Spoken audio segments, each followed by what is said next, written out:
Oh, yeah. Is it Saturday already? Have we made it through yet another week of Star Wars news? This is the first week, actually, in a long time that we haven't had a new episode of something Star Wars. Skeleton Crew ended last week, so this was the first full week of nothing new from Star Wars. But that doesn't mean that the news has just gone away. Actually, this week was probably the biggest news week in months when it comes to Star Wars news, as the Rey movie just got a new writer yet again. We're going to talk about that, who it is, and why this is extremely important. Also, the Mandalorian and Grogu movie plot was leaked. We got to talk about it. Is it really going to be Embo as the main villain with Stinky the Hutt? Well, yeah, okay, we'll talk about it. But what's not in the title or thumbnail of this live stream is the James Mangold Dawn of the Jedi movie has a massive announcement that could change the future of what's to come when it comes to Star Wars movies in the recent years, in the upcoming years, I should say. So without further ado, let's dive into all of it. What's up, everybody? How's everybody doing on this fine Saturday? It's Saturday, right? Chat, is it Saturday? Yes. Yeah, is it it's Saturday? Is it Sat? Yes, it's Saturday. Yes. Saturday afternoon. Okay. So we got a lot to get into today. Rey movie, Mandalorian and Grogu movie, Dawn of the Jedi movie. So we're talking a lot about the Star Wars movies. Now that doesn't take away from the fact that the next Star Wars project is Andor Season 2, because we got to talk about it a little bit. April 22nd, 2025, in about 3-ish months, we will be getting Andor Season 2. But today, we don't really have much news about Andor Season 2, so we're talking Star Wars movies. The Rey movie, which everybody loves to talk about because it's the extension of the sequel trilogy, which everybody seems to love so much, so dearly in the Star Wars universe. Sarcasm. But having said that, there are fans of the sequel trilogy. There are people who really, really dislike the sequel trilogy. It's a very divisive topic. And we're talking about it today because the Rey movie is an extension of that sequel trilogy, and it just got a new writer. But that's not the only news. Because the Mandalorian and Grogu movie, which comes out in about 15 months from now, that's it, a year and 3 months from now, or 4 months from now, we will get to see the Mandalorian and Grogu movie on the big screen. Star Wars coming back to the big screen in over 7 years. That's a long time. So we got a lot of news about that. So without further ado, let's say hi to everybody in the chat, shall we? All right, let's do this. Let's do it, chat. Hang on. Okay. Joe, what is up? Freddie, how we doing? 50 Thunder in the house. Brandon Baker, how we doing? Sorry. Starship 66 in the house. Peter, what is up? Mando United, how we doing? Jason, what is up? Another Mike who loves Star Wars, great name. What is up? Jessica, how we doing? John Groom in the house. Dustin Kennedy, how we doing? Tiffany, what's up? How we doing, Tiffany? WUV Clips, how we doing? West in the house. Carry on, what is up? You know the deal. If I missed you, just yell at me in the chat. Let's give everybody a nice little, Hello there. General Kenobi. Okay, so I'm going to be completely honest with you guys. I just made my lunch, and I thought I was going to be able to finish it before the live stream, but I was eating as fast as I could, and it just didn't work. So I have a grilled cheese sandwich with Cape Cod potato chips sitting right in front of me, and my mouth is watering just looking at it. So if every once in a while you see me just go like this,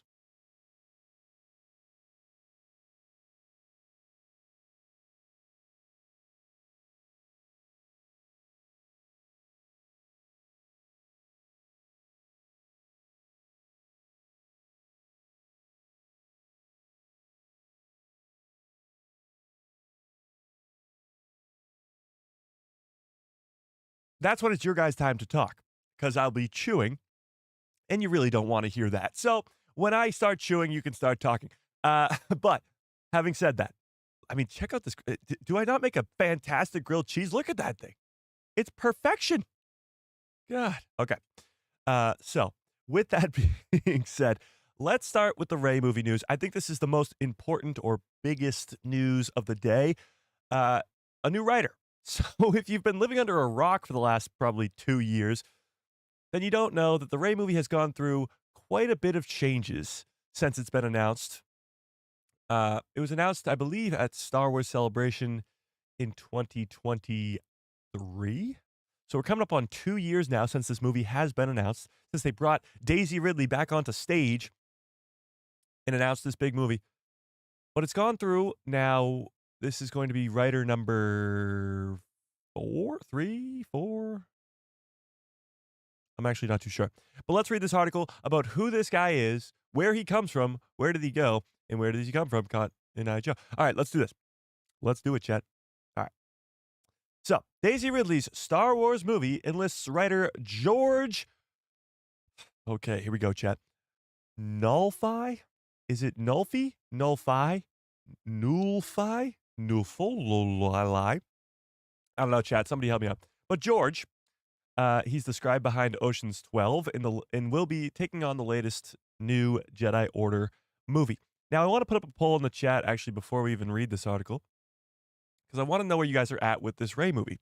It seems like the Star Wars fandom is in a weird spot. We want to see content post-sequel trilogy. We want to see the world after the Skywalker saga. We want to see Grogu's story continue. We want to see what comes next with a brand new cast of characters of heroes and villains.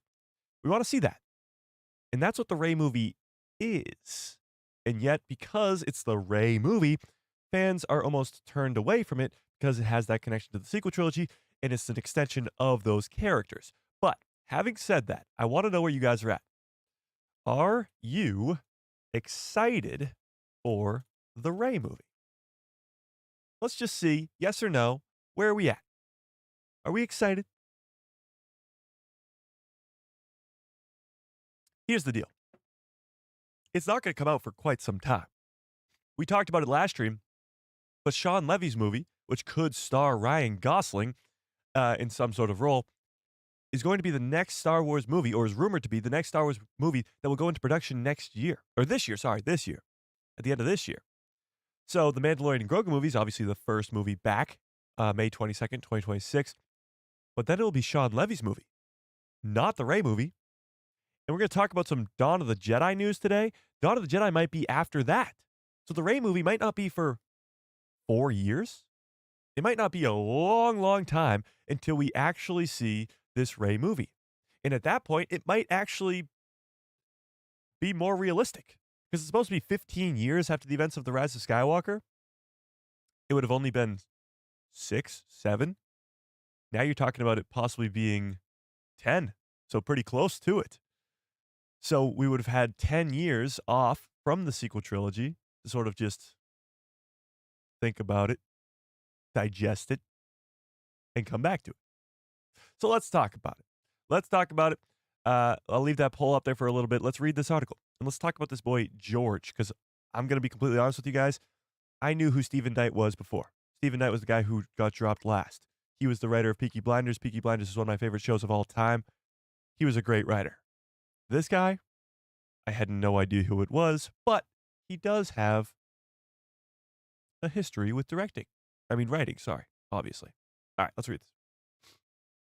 Okay. George, I'm going with Nolfi. Nolfi? It's got to be Nolfi, right? George Nolfi. That's what we're going with, chat. Known for his screenplay work on the movie such as The Bourne Ultimatum. Got to be, again, completely honest with you guys. I've never seen a Jason Bourne movie all the way through. I've seen clips and bits and pieces on TV, on cable television. I know, cable television. I sound old, but... sorry. Lock in, Mike. Here we go. But I've never seen a full movie, so I don't know if that movie's even good or not. So if you've seen it in the chat, please tell me. But also Ocean's 12. Not Ocean's 11, but Ocean's 12.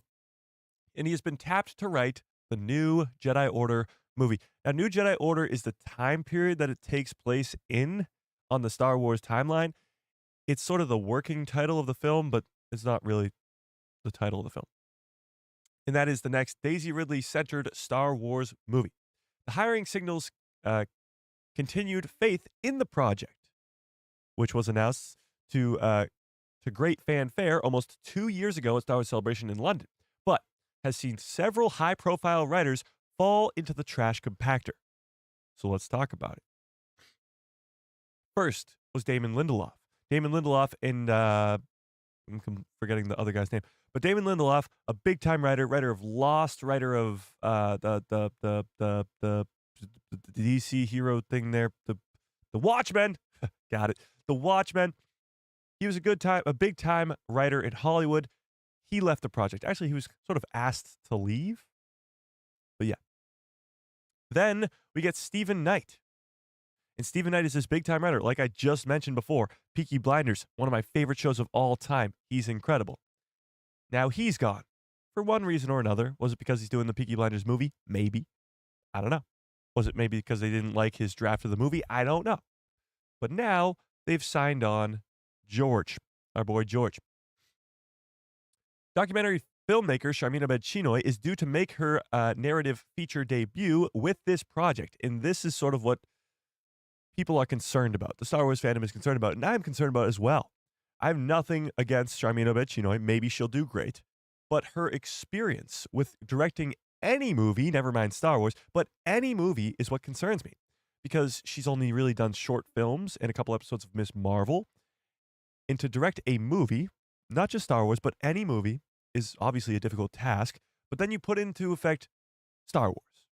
I think every Star Wars movie and Star Wars project should have somebody working on it that has experience. Now, here's the deal. There's obviously going to be people who have experience working on this movie.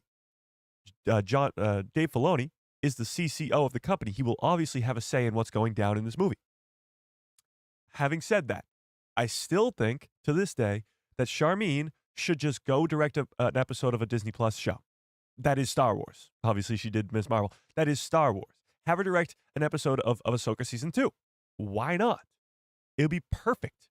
Then you can give her an incredible episode in Ahsoka Season 2. People will fall in love with her. Be like, okay, she's got a great track record with Star Wars, directing Star Wars episodes on Disney Plus. And then fans will be like, okay, I want to watch her do a movie. It's the same conversation we have with like a Bryce Dallas Howard. After Skeleton Crew, we're going, Bryce Dallas Howard deserves a Star Wars movie, or at least more episodes of a Star Wars show, because she's done an incredible job with her Mando episodes, with her Skeleton Crew episodes. She's just time and time again giving us bangers of episodes when it comes to Disney Plus shows. So now she has the faith in the Star Wars fandom to go direct a movie. And that's what I think Sharmina Bed-Chinoy is missing out on. But that's just me. Tell me if you think different in the chat. Okay. But with Daisy Ridley, due to reprise the role of the lightsaber-wielding Rey Skywalker, the character she played in Disney's sequel trilogy, the new story, is said to take place 15 years after the events of The Rise of Skywalker. With Daisy Ridley, her character now being a mentor of the new Corp of Jedi, Corp of Jedi. So she's going to have her own Jedi Order. And what the galaxy looks like 15 years after Palpatine dies and the First Order falls, what does that look like? It's almost the same thing we're in with The Mandalorian. It's after the Empire fell. It's after Vader dies. It's after Palpatine dies. And what the galaxy looks like there. Luke is starting up his Jedi Temple and all that stuff. So it's going to be very similar to that. Hopefully different in a lot of different ways. But it'll be semi-similar with Rey. And we'll get to see what the galaxy beyond the sequel trilogy looks like 15 years later. What the Republic looks like, or is it the new Republic?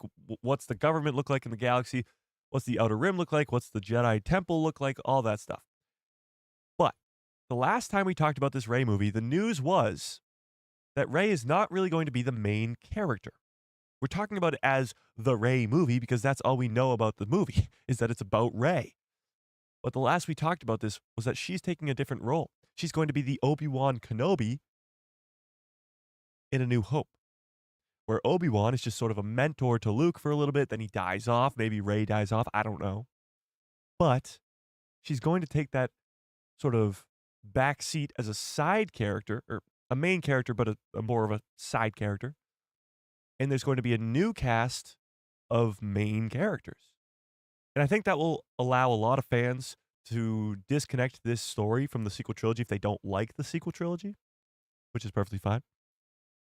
And I think it'll still give people who love the sequel trilogy the connection to the sequel trilogy. You're going to have characters like Rey, hopefully like Finn and Poe Dameron, and maybe even connections to Ben Solo and stuff like that. Maybe even a Luke Skywalker Force Ghost. I don't know. But you'll have those connections to the original Skywalker saga while also starting a new story with new characters. At least that's the dream. I see no reality, like I talked about in last stream about the Mandalorian and Grogu movie not being the beginning of a new trilogy. I see no reality where the Rey movie, this new Jedi Order movie, is not the beginning of a new trilogy. You're not just going to make a one-off movie about Rey.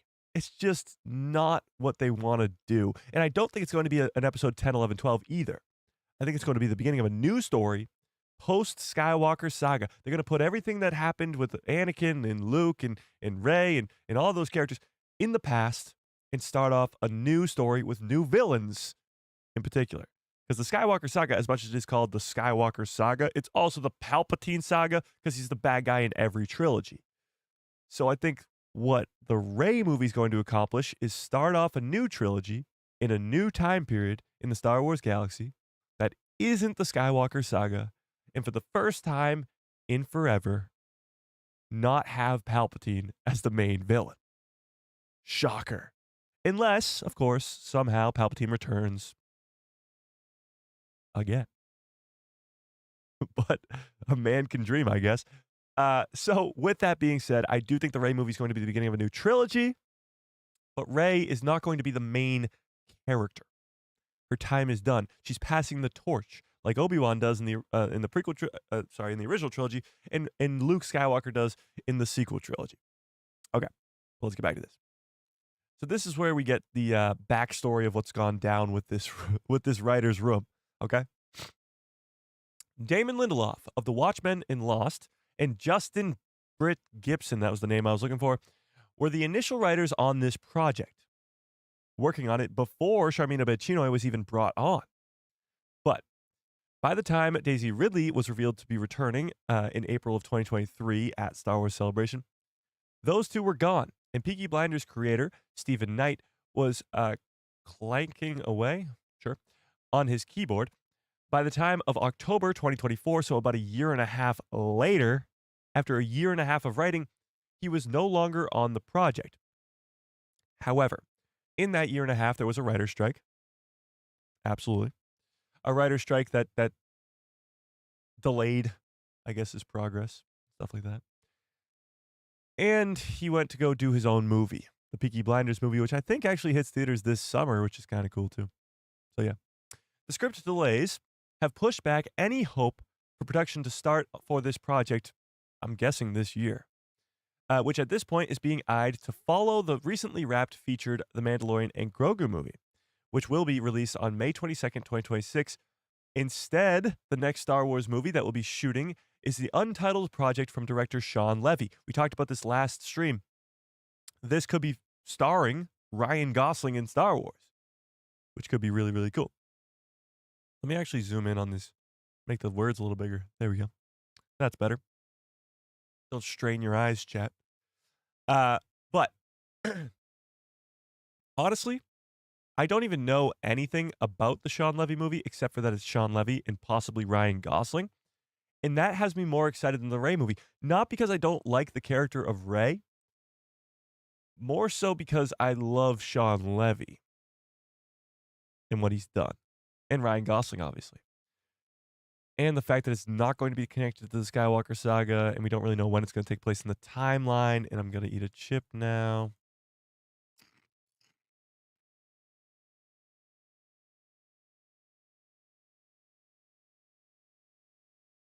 With that being said, chat, which movie are you more excited for? Sean Levy's untitled, put in the Star Wars timeline, don't even know the plot at all movie, or the Rey movie, 15 years after the Rise of Skywalker, new Jedi Order, new part in the galaxy. Which one are you more excited for?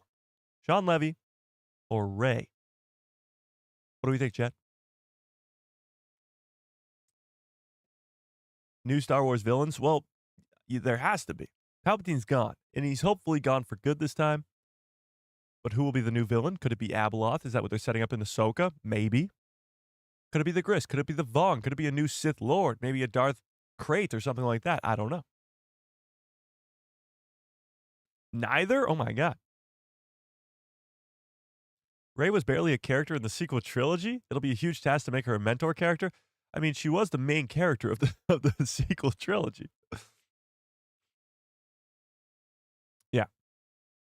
So it seems like a lot of you guys are saying Sean Levy. And I got to agree with you. I think that is definitely the more excitable movie right now, just because we know so little about either one. And the creatives that are on board with the Sean Levy movie are better. That's just all we got. That's all the information we have. So let's keep going. So Sean Levy's getting the next untitled Star Wars project. That one got a major boost by capturing an interest with Ryan Gosling, who's now in negotiations to star in the movie, as the Hollywood Reporter exclusively revealed this week. We already talked about that, though. But let's get to our boy, George Nolfi. I don't even know, Chad. George Nolfi. He is known for writing elevated thrillers across a variety of genres and for establishing strong relationships with his actors. That's pretty high praise. He worked on 2 Bourne action thrillers, 2 of the Jason Bourne movies, with Matt Damon, not to mention Ocean's 12, before going on to make his directorial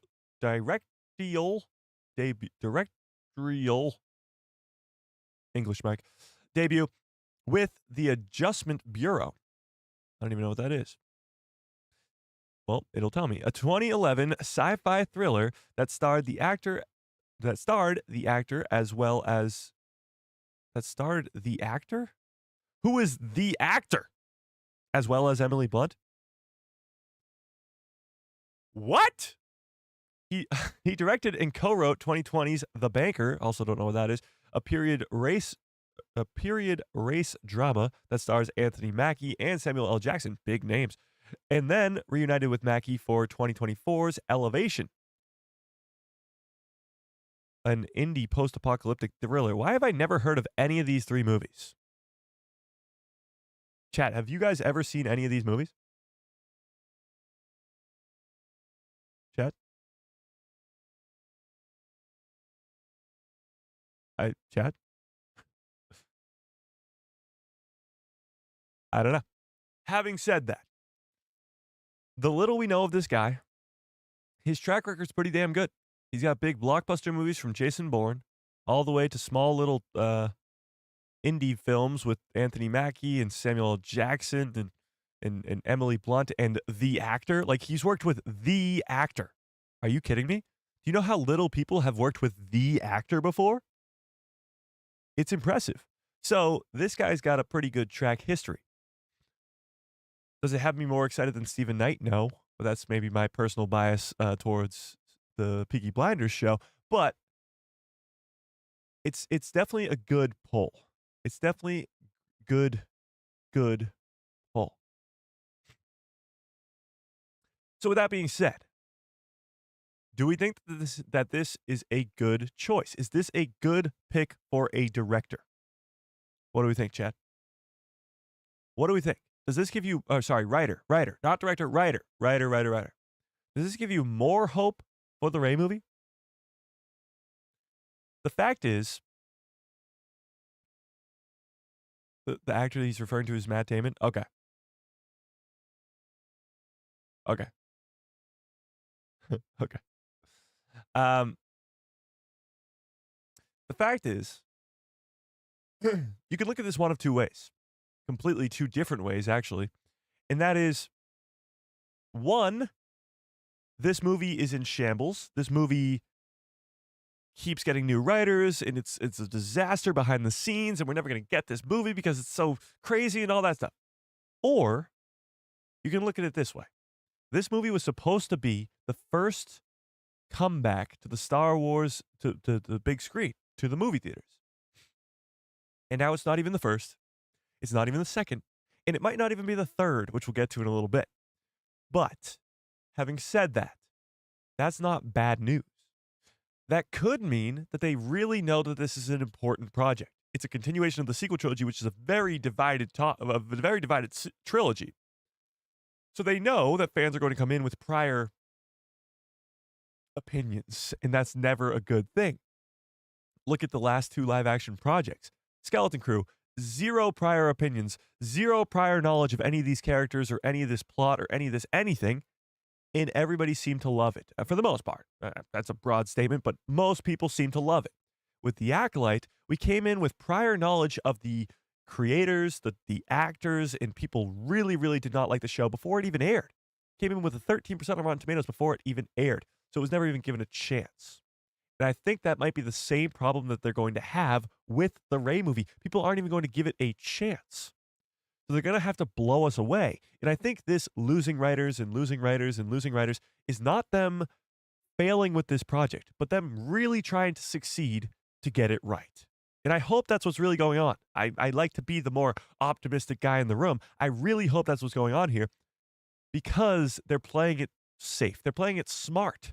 They're not going with the Rey movie to be the first movie back into theaters, which is smart. They're going with Mando and Grogu, who are their two biggest characters on around right now. And they're not even going second because they're going to go with something that's more ironed out. They're really taking their time and making sure that they get it right with this project because there's so much riding on it. It's the future of the Star Wars timeline while also being the continuation of the sequel trilogy, which a lot of fans are going to neglect immediately. But we do have a super chat here. Darth Plagueis lives with a very generous $5 holla. Oh my God, I appreciate that quite a bit. Says, am I the only one excited for the Rey movie? No, obviously. I think a lot of people are. Here's the deal. When people talk about how bad the sequel trilogy is, they forget that there are millions upon millions of people who absolutely love those movies. Whether they grew up on them as kids and how they're growing up to be adults, it's the same thing that happened with the prequel trilogy, or they just found that those movies were really good. There's so many people who love The Last Jedi because of what they did with Luke Skywalker. The reason I don't like The Last Jedi is because of what they did with Luke Skywalker. So there's people who can see it in different lights. We talked about this last stream. There are so many different fans in the Star Wars galaxy that having everybody agree on something is extremely difficult to do. And I don't think it's ever happened. Never. Ever happened. Everybody agreeing on something in the Star Wars universe? Never. Having said that, are you the only one excited for the Skeleton Crew? For this Rey movie? No, absolutely not. I'm excited. I am. I'm not more excited than I would be for other Star Wars projects, but I am excited for the movie nonetheless because I want more Finn. I want Finn to be a Jedi. I want more of those characters to see where the galaxy goes after the sequel trilogy. Who's the new villain? What's the galaxy look like? What's Coruscant look like? Is Coruscant still the capital? Like what's going on? They blew up Hosnian Prime, the capital of the New Republic. All those people are dead. What's the fallout of that?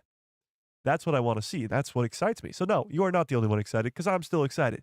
Not at the same excitement level as I am for the Mandalorian and Grogu movie or even Sean Levy's movie or even the Dawn of the Jedi movie, but I am still excited. Yeah.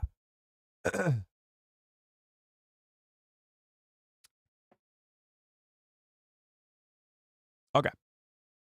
But, and actually this poll has about 50-50. So 50% of the people in the chat right now are also excited. So there you go. Now with that being said, let's talk about this. Is this director, George Nolfi, or whatever the hell, however you say his name, is this a good pick? Is this what you wanted to see? What do we think? Navarro, what's up? Star Wars Jedi Podcast, how we doing?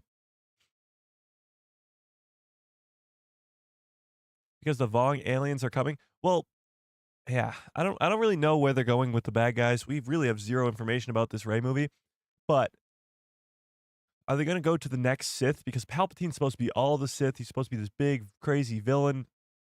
Are they just going to go back to another Sith? Or are they going to go to the Vong or the Grisk or something completely different like Abeloth?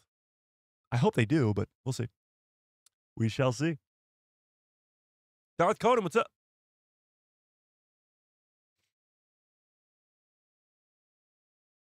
Have you seen the Legacy of Vader comics coming soon? Are set between episode 8 and 9. Kylo Ren goes after remaining survivors of Order 66, possibly Ahsoka involvement. I've seen that, and no. Actually, Charles Soule, who wrote the comic, has debunked this. He said that he's going after one survivor of Order 66, and it's important to his story specifically, but I don't think it'll be Ahsoka. No. Yeah. Will Rey be teaming up with Grogu? That's a great question. What does this Rey movie look like? That's a great question. She's starting a new Jedi Order. Shouldn't Grogu be involved? Now, the concern with that is Grogu already had a chance to join the Jedi. He had a chance to become Luke Skywalker's first ever Padawan, and he said no. He said, nah, I'm going to go back with my dad, the Mandalorian, Din Djarin. So, will Grogu be involved with the Jedi 40 years later in this post-sequel trilogy world? Din Djarin's likely to, or probably dead at this point. So what does Grogu's life look like? Well, we assume that he's alive during the time of the sequel trilogy, so where was he then? I look at it this way. There's a lot of characters that currently reside in the Mandoverse, like Din Djarin, like Grogu, like Ezra, like Sabine, like Hera, that could all, in theory, survive till the sequel trilogy. So it's very similar to characters like Ahsoka, like the Ghost Crew, like a Cal Kestis, like a Grogu, that were alive and were around during the time of the original trilogy, but weren't involved in the galactic events of the Empire versus the Rebellion with Luke Skywalker, Leia, Han, Vader, Palpatine, etc. So if those characters weren't involved in that story, then there's a lot of characters that could not be involved in the sequel trilogy between Palpatine and Rey and Luke and Leia and Han and Finn and Poe and all that. But characters like Grogu, characters like Ezra, that could definitely still be alive at the time, what are they doing? What are they doing? Where are they? It's important. It's very important. Because will Grogu be in the Rey movie? I doubt it. It doesn't seem like that's the route that they're going to go down, because Grogu's not even a Jedi right now. So I really don't know. I don't know. You also have to put into effect that the Mandalorians, there's not a single Mandalorian scene in the sequel trilogy, which is weird when you think about it, because they just reclaimed their home world of Mandalore. So are they still just rebuilding their home world 25 years later? Maybe something's going on there. That's where Grogu would be. He's a Mandalorian. So I think people, when they hear Rey movie, just immediately get turned off because it's Rey movie, and they don't like the character of Rey. There's a lot more exciting stuff going on in the galaxy at that time, and if Rey's not even the main character, then it'll be cool. Yeah. It'll be cool.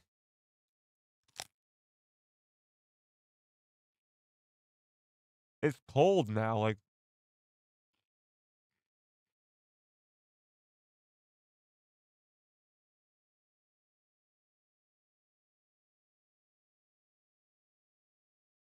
Now I'm eating a cold grilled cheese sandwich, Chad.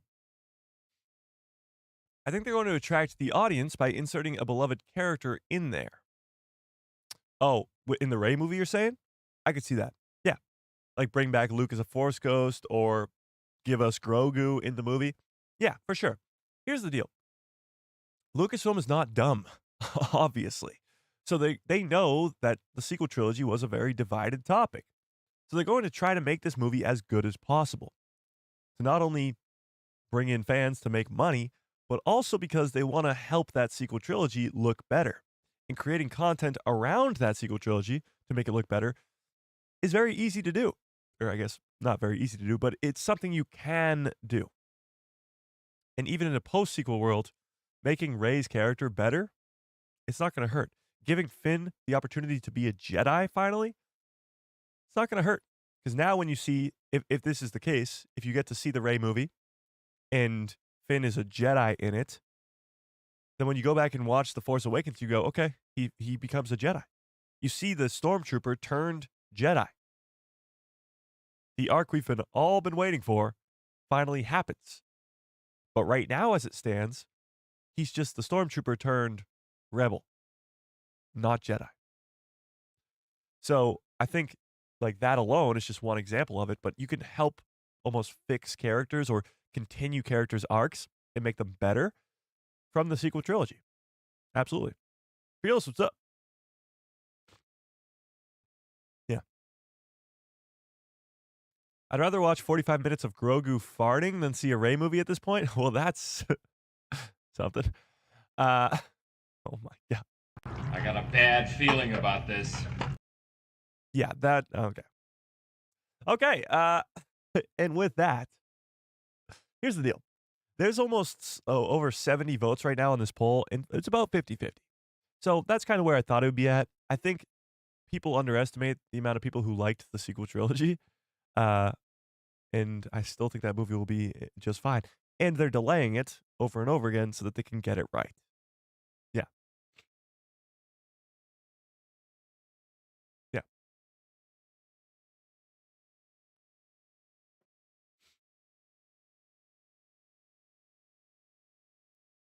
Anthony says, Mike, Lucasfilm isn't dumb. You want to give some evidence of that? Yeah. So 40, hang on, what is it? 48 now? Almost 48. 48 years ago, Lucasfilm Ltd. created this movie called, what's it called? Star something? No. Something Wars? Shit.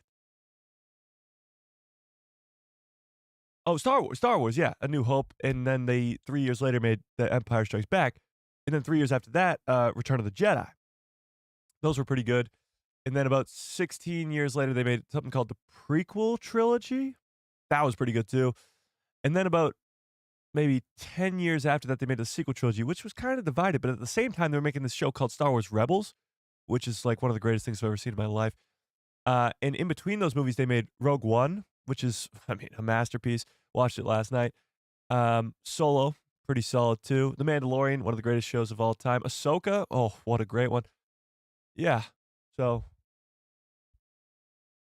they're not dumb. They're pretty good at what they do, actually. Pretty damn good. Billions upon billions of dollars.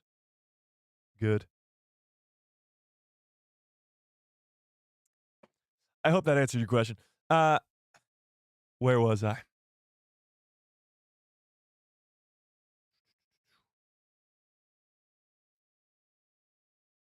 I like the sequel trilogy. I don't like Rey much as the main character, though. Well, there you go. There's certain aspects of the sequel trilogy that obviously don't hit for me, but there's some stuff. I like The Force Awakens quite a bit. I do. I know it's a carbon copy, or a lot of it's a copy of the New Hope, but it's still a great movie. Yeah. Oh, your pal Joe with a 17-month membership. That's insane. 17 months. We're going to have to start looking into getting that 2-year membership badge thing fixed out, because I don't have one. Or do I? I don't even know. We'll figure it out. But Joe says, I would love for them to turn Finn into a bounty hunter in the future with some awesome armor. That'd be great. I just don't see Finn turning into a bounty hunter. I mean, like where we left his character off in the sequel trilogy, I see him going to a Jedi very easily, but going to a bounty hunter seems pretty wild. Yeah. Yeah. For sure. Yeah.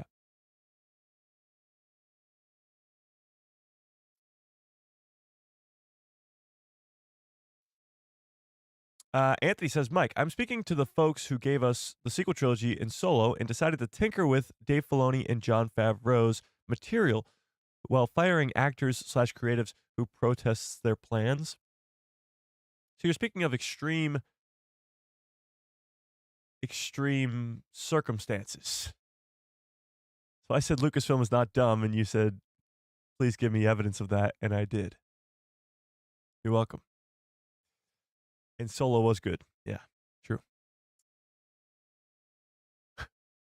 Most Star Wars projects are better than people remember. I agree with that. I was having this argument the other day about Kenobi and about the Book of Boba Fett specifically, because those two projects are very hated on, and I've come to realize that they're hated on for just the reason of stupidity from the Star Wars audience, or the people, I guess, crapping on the shows. Take Boba Fett, for example. The character of Boba Fett. Let's talk Boba Fett for a second, shall we? So the book of Boba Fett is pretty sort of crapped on by a lot of Star Wars fans. And the reasoning for it is Beta Fett. He wants to rule with respect, all that other stuff, you know? And the reasoning for that is because fans sort of grew this crazy imagination, like we always do, these crazy theories and speculations, like we always do, expectations, like we always do, for this character of Boba Fett. The character that has, what, 5 lines in the entire original trilogy? Something like that? Less, maybe? Never shows his face, has a couple minutes of screen time. The character who dies in the Sarlacc pit 40 years ago, so to speak. I guess he survives, but you know. So the character who goes through a near-death experience where he dies in the Sarlacc pit and doesn't die, but comes back from the dead, pretty much, from the Sarlacc pit, drags his way across the Tatooine desert, gets found by Tusken Raiders, and for 5 years, 5 years, he is a family with these Tusken Raiders. He learns the ways of the Tuskens. He becomes sort of a family man with these Tusken Raiders, protects them from the pikes in the huts, in the Raiders, protects his family, and they all get slaughtered. Slaughtered. And he wasn't there to protect them. So he goes from a near-death experience to getting this new family, which gets slaughtered, and he isn't there to save them. Slaughtered by the people who are in control, the pikes in the huts. And then he goes and kills Bib Fortuna because he killed his family and takes the throne of Tatooine to rule with respect. You're looking at a guy from Return of the Jedi and in the book of Boba Fett who have gone through 2 completely different phases of life. One is a bounty hunter who saw his head get chopped off by Mace Windu, and he had to become a bounty hunter to survive. And then you see a guy who died, should have died, got a second chance, lived for 5 years with these Tusken Raiders, became a family man, and now wants to rule with respect over the place that he calls home. I don't get why people don't want to see that. And instead they just call him Beta Fett. Instead, they just don't like to see a character's arc. They just want to see a character stay the exact same for 43 years. But that's just my take. Yeah. Okay. Let's actually switch gears a little bit here. Let's go over to the Mandalorian and Grogu news. Let's do this. So, by the way, I just ended this poll. Are you excited for the Rey movie? 50-50. Well, 50 to 49. The math is not mathing. But 50-50. Pretty interesting. I wonder if that will change at all. Boba Fett just felt like low production. Again, I think that's just you poorly remembering the show. Go back and watch it and tell me there's poor production on the show. Yeah. I think the Book of Boba Fett set up a great character shift for a character. Lots of stuff that he can do now. Exactly. Like, Boba Fett is now a ruler of Tatooine.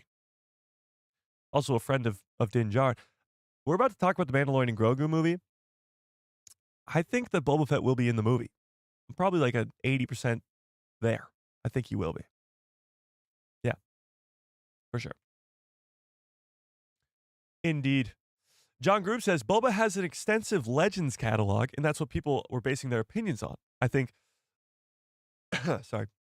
I think they wanted him to go around cutting throats, LOL. I enjoyed Book of Boba Fett.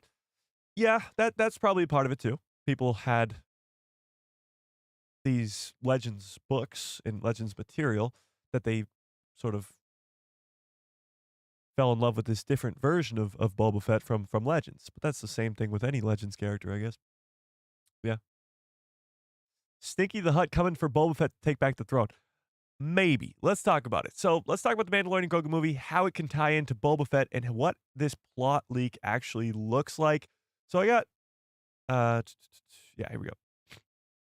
I got 2 articles to go into here.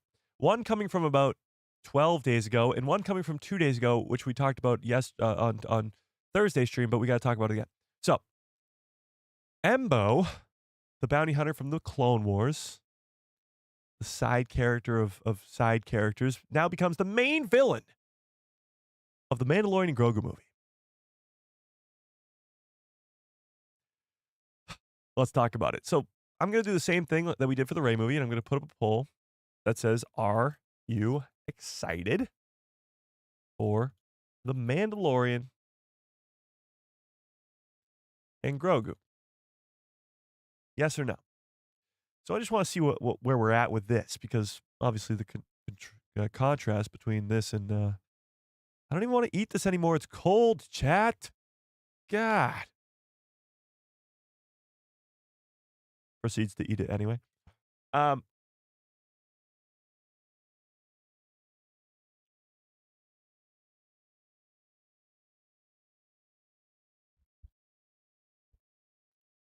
just want to see the contrast between the Rey movie hype and the Mandalorian and Grogu movie hype. Obviously, it's going to be very, very different because the Mandalorian and Grogu is the next Star Wars movie, and we know a lot about these characters and what's going to be the plot of the movie, at least from the leaks, if you believe them. Freddie, what's up? All right, let's do this. Okay. Christopher, what's up? Been a while. Has indeed.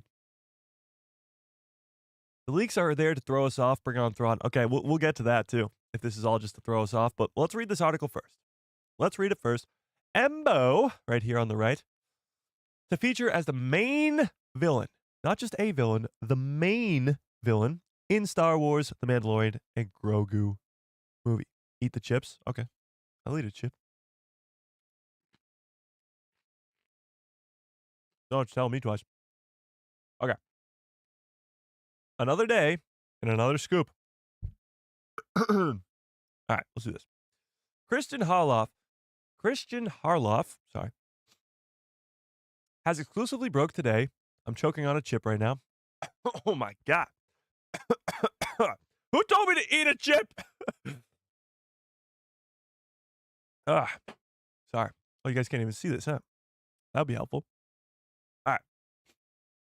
Before I choke to death, Christian Harloff has exclusively broke today via his YouTube show that Embo the Bounty Hunter, that was previously featured in Star Wars animated series The Clone Wars, is due to appear in the next live-action Star Wars theatrical release, The Mandalorian and Grogu movie, and is being voiced by Dave Filoni, who voiced the Embo's animated counterpart. Actually, I didn't know this. Dave Filoni voices Embo in The Clone Wars? I didn't even know this. How did this get past me? And he's going to be doing it in live action too? So now Dave Filoni is going to be the voice of 2 characters in canon Star Wars. In live action, I should say. Wild. Okay. After a couple busy days, I was writing up this exclusive report today that was due to release tomorrow that Embo would feature in the Mandalorian and Grogu movie as a villain. A villain here, not the main villain. I was first told of Embo's involvement in the feature film around the festive period? Festive period? Oh, holiday season maybe? I've never heard it be referred to as festive period. But, okay. Around the festive period, okay, along with a handful of other details about the film, some of which Christian Harloff shared today via his YouTube show. Harloff revealed that Rada the Hutt, Stinky the Hutt, Jabba's son, plays a prominent role in the movie. Prominent role. Keep that in mind. Something I mentioned previously, but that he thinks that the movie is playing a similar storyline out as The Clone Wars, where Rada is kidnapped as a baby and has to be rescued. Harloff believes that Din Djarin and Grogu are hired to rescue Rada, and on the flip side, Embo is the main villain of the story and has been hired to kill Rada the Hutt. So here we have 2 sort of conflicting reports here. One says main villain. One says Rada is a baby. Oh, wait, no. Sorry. This is my fault. This is the Clone Wars where he is a baby. However, this is still the main villain. And Bespin seems to think, or they were going to report, that he was just a villain of the movie. Now, a main villain doesn't necessarily mean he's the only villain. Keep that in mind. But Embo has been hired to kill Stinky the Hutt. The details that Harloff has revealed are ones that I too was told. Jesus. So I can back up his reporting. Not that he needs it, sorry. I'll add that I believe that Embo is hired by some Hutts. Not only any Hutts, but the 2 Hutts that were featured in the Book of Boba Fett. Now we have the connection. So the 2 Hutts, the twin Hutts that were in the Book of Boba Fett that come to sort of claim Tatooine for the Hutts, because Jabba, of course. Those are the 2 Hutts that are going to hire Embo to go hunt down, and this says kill Rada the Hutt. This is interesting. Not to bring him in to be the new ruler of Tatooine and get Boba out of there, but to kill him. Interesting. So, the 2 Hutts featured in the Book of Boba Fett. I've heard conflicting things, though, on who hires Din Djarin. So, who hires Din to go save Rada the Hutt? I was told that it was the Hutts that hired Din, and another time I was told that it was the Republic. The New Republic, that is. I don't know which one is correct, if either, but Zeb does apparently assist Din in his quest at some point, which could be the point where Din Djarin is being hired by the New Republic. But that's merely speculation on my part.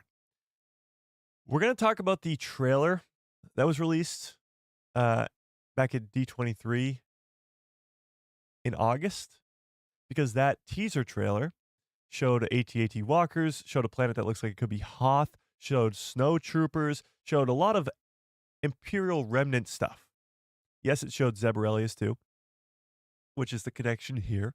Possibly Zeb is the one who hires or even helps Din Djarin go save Stinky the Hutt. Now, there's an issue here. Does anybody know the issue with Din Djarin being hired to go save Stinky the Hutt?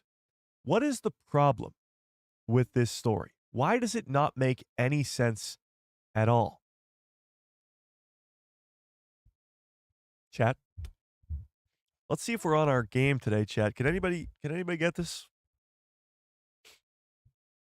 Why is it very difficult for Din Djarin to do something like this? I'll put it in a way where one of you might be able to get it. Why is it now difficult for Din Djarin to accomplish a mission like this? What do we think? Now.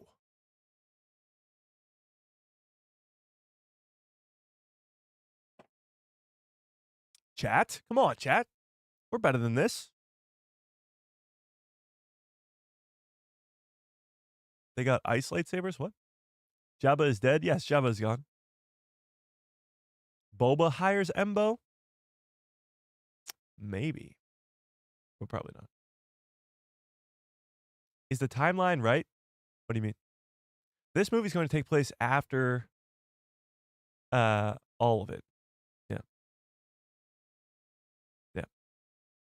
Bespin or Christian Harloff, there's no choice for me. Bespin all day, every day. Well, they're agreeing with each other. So it's good to see the 2 good sources are agreeing with each other. Yeah. Oh, somebody got it. I Haja. Din needs a bigger ship. His Razor Crest is gone. He's got the N1 Starfighter. You really think that Din, Grogu, and Stinky the Hutt, who, by the way, is not going to be a baby anymore, you really think that the 3 of them are going to fit in the N1 Starfighter? No, obviously not. So there's something more going on here, just purely based off of that. That logic doesn't add up. You can't fit a Hutt into an N1 Starfighter. It just doesn't make sense at all. So unless Zeb is actually a partner on this and helps Din with his Razor Crest, or even gives Din his Razor Crest. I don't know. There's no logical way with the N1 Starfighter to claim a bounty. We talked about this when he got it in the Book of Boba Fett and in The Mandalorian Season 3. He's no longer a bounty hunter because he can't collect a bounty unless he chops off a head and that's it. Because he can't put a body in the N1 Starfighter. He can't put a frozen carbonite person in the N1 Starfighter. He can't do it. So how's he going to get a hut into that thing? You know? But let's keep reading. So, Din Djarin is hired by the Republic, possibly by the Republic, and Zeb to go save Stinky the Hutt in his N1 Starfighter, somehow. As I mentioned in my previous article, and this is something that readers will be well aware of, I only cover outlets or individuals that I consider reputable, blah, blah, blah. Yes, blah, blah, blah, blah. Thank you for reading. Okay. So this was the first article. We have two. This was the first one that is sort of confirming from two very reputable sources that Embo is not only going to be in the Mandalorian and Grogu movie, but as the main villain. The main villain. Now, when we talk about main villains versus overarching villains, it's two very different things. So when we talked about last stream the possibility of seeing Thrawn in this Mandalorian and Grogu movie, and some of you were like, yes, some of you were like, no. Thrawn can be in the movie as a villain and not be the main villain. For example, think about it this way. I don't know why I go to this movie, but I go to this movie anyway. Spider-Man Across the Spider-Verse, the second one. Not Into the Spider-Verse, but Across the Spider-Verse. The main villain of that movie technically is the Spot. Is it the Spot? Spot. Whatever the hell Spot guy name it is. He's the main villain. But the real villain is Spider-Man 99. To an extent. I mean, he ends up being the real villain at the end. How about me? Let me put it a different way. Avengers 1. Loki is the main villain, obviously. But Thanos is the one pulling the strings. Thanos is the one who sends him there. Thanos is the one who grabs the gauntlet and goes, fine, I'll do it myself. So I think Thrawn is going to have that sort of Thanos-y feel across this Mandalorian and Grogu movie. He'll maybe be in it towards the end, or maybe even be in it a lot, I don't know. But he won't be the main villain. If that makes sense. So that's the first article. Now let's get to the one that was posted 10 days later and just 2 days ago. And that was this one that we read last stream. So we're not going to read the whole thing, but we're going to read the plot points here. Rada the Hutt, these new exclusive details about his character and how he's going to be a gladiator holding a vibro sword. Okay, let's skip to the good stuff.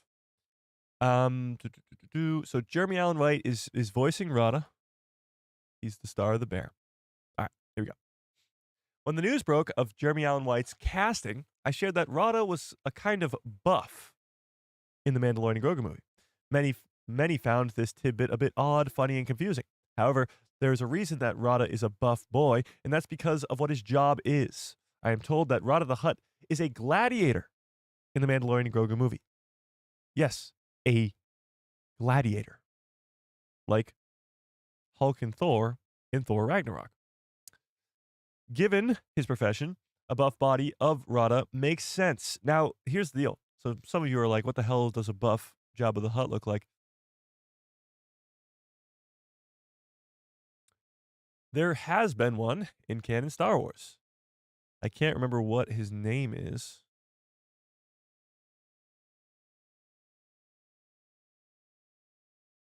Yeah. This is in a canon comic. Actually, in this comic frame, you see Darth Vader, and that's Ochi of Bastoon right there. That's funny. But there's your jacked Jabba. It's not Jabba, but it's Jabba's cousin, and he's jacked up. So this is what Rada the Hutt or Stinky the Hutt might be looking like in this Mandalorian and Grogu movie. This might be it. He might be a gladiator looking like this, holding a vibro sword. This is what we might be seeing in live action in the Mandalorian and Grogu movie. I don't know how well this is going to go over, honestly. I think people are going to almost make fun of it. But I think it'll be cool. It'll be weird to see because Jabba's so sluggish, I guess. For lack of a better word, he's sluggish. He's a slug. And he looks like a slug. It's going to be hard to pull this off if that's what he's really going to look like. You know? But having said that, I kind of want to see it. I really want to see it now. Yeah. He's got 3 chins and 10 abs. Oh my God. You're not wrong. Yeah. So, yeah. So, that's what Stinky the Hutt might look like in this upcoming movie. Oh, I missed the super chat? Oh, hang on. Sorry. I Hodge with a very generous $2 holla. I appreciate that. Says, you want to buy some death chips? Yeah, that's kind of what I'm eating right now. Death chips. But I appreciate the super chat. I really, really do. Super chats, memberships, keep the lights on over here. We're actually coming close to 100 members on the channel. I don't know how close we are now, but let's actually double check that.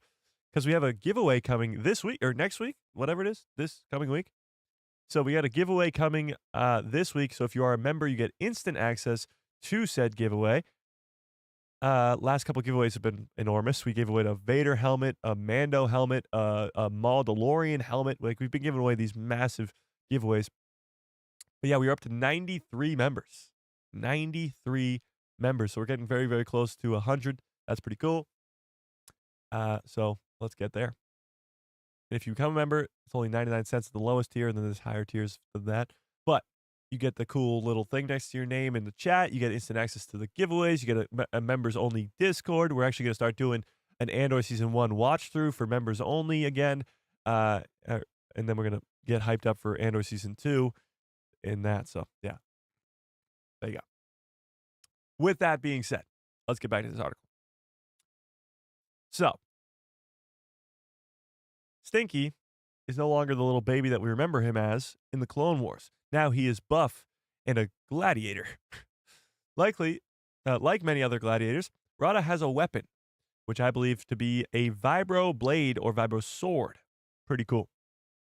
The vibro blade has been seen quite a bit in Star Wars animation, but in live action, the vibro blade, I believe, is in The Mandalorian, isn't it? Somebody has a vibro blade. Is it Din himself? Qui-Gon's Ghost said, I'd buy merch to support. Honestly, the merch shop has been in the works for a long, long time, and it still is. I got a bunch of designs ready to go and stuff ready to go. It's a work in progress, honestly, yes. Yeah. But 2025 is the year. I can guarantee by the end of 2025, there will be a merch shop, okay? I certainly hope so. Yeah. Yeah. Okay. Where was I? Vibro sword, vibro blade. Rada is a far cry from the little Stinky that we saw in the Clone Wars. So this is what they're talking about here now. I mentioned in my article covering Embo being the villain of the Mandalorian and Grogu movie that Embo is hired by the two Hutts from the Book of Boba Fett, the twins, which could, in theory, tie Boba Fett into this show, which would be pretty damn cool. Yeah. Oh, whoa, whoa, whoa, whoa. Tafari Tano. Welcome to the people who love Star Wars.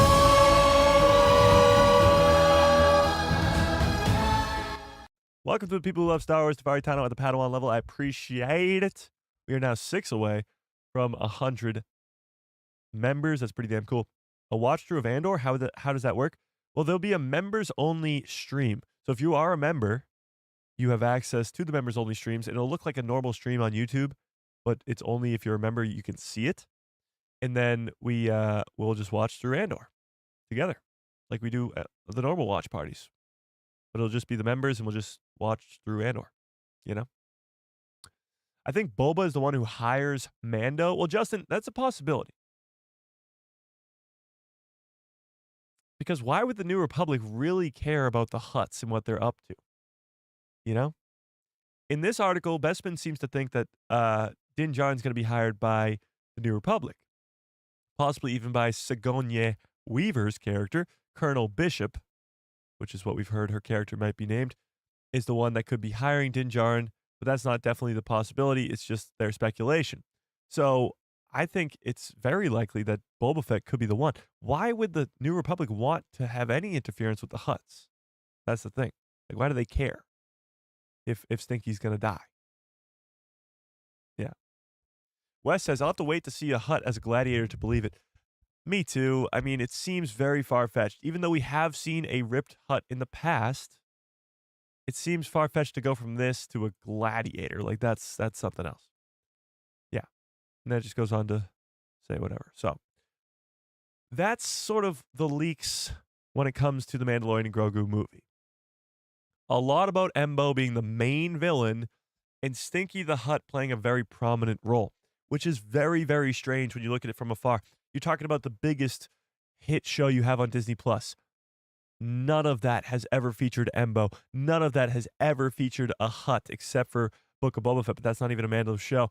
So now you're really going away from what made the show great. And that was those first 2-3 seasons. And you're making a movie about some random side mission? I don't think so. I don't think so.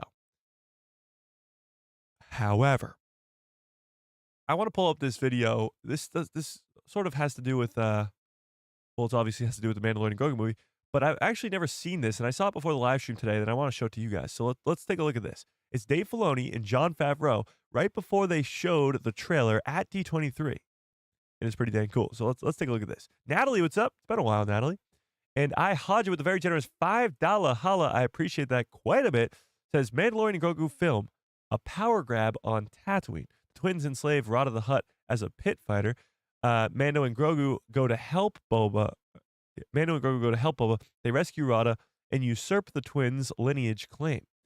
Well, it would be really cool if that was sort of the plot of the movie, if it was a very underworld-esque movie where you're fighting against the Hutts and the syndicates and all that stuff. It would be cool.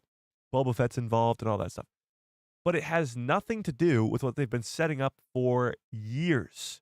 It's been 6 years since Disney Plus began with The Mandalorian Season 1. And since that first season, they've been setting up the heir to the Empire. They've been setting up what the Empire looks like now. And that is Grand Admiral Thrawn. It is. It's what they've been setting up for 6 years now. And to have your first movie in what could be a trilogy of Mando movies not even mention or have Thrawn in it would be a massive mistake. To have it be the same plot as the Clone Wars movie would be a massive mistake. Yes. So, yeah, there you go. That's my 2 cents on it.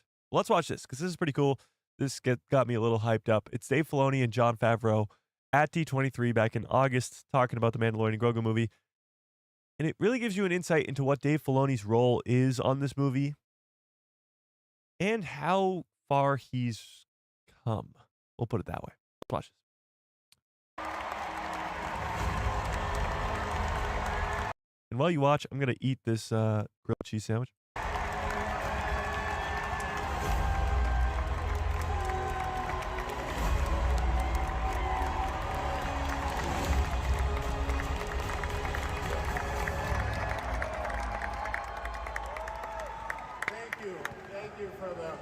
D23 welcome.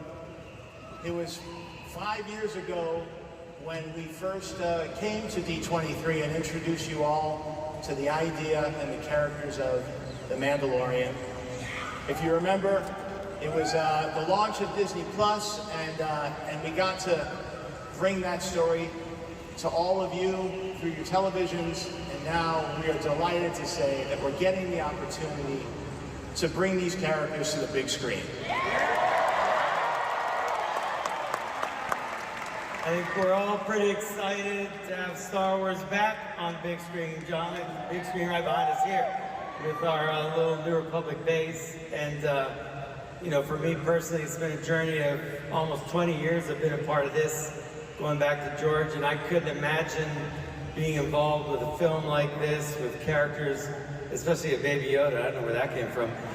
And, you know, just I gotta say, working with a Disney legend like John, I'm so proud of him. But, right? He didn't know I was gonna do this. There are teleprompters, but we don't use them. And it's like, and just when I saw Iron Man, you've seen it? It's a good movie. I thought, God, this guy would make a great Star Wars, wouldn't he? And I was right, because you do, buddy. And we're putting Star Wars back on the big screen, which is your venue. That's where you come from. And I'm privileged to learn from you along the way. And just super excited about it. I'm sure they are too.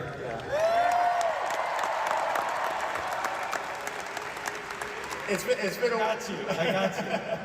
It's been a wonderful partnership. Thank you, Dave, for being there and sharing this experience with me and putting this movie together. Now, the movie doesn't come out till 2026. It's 2 years.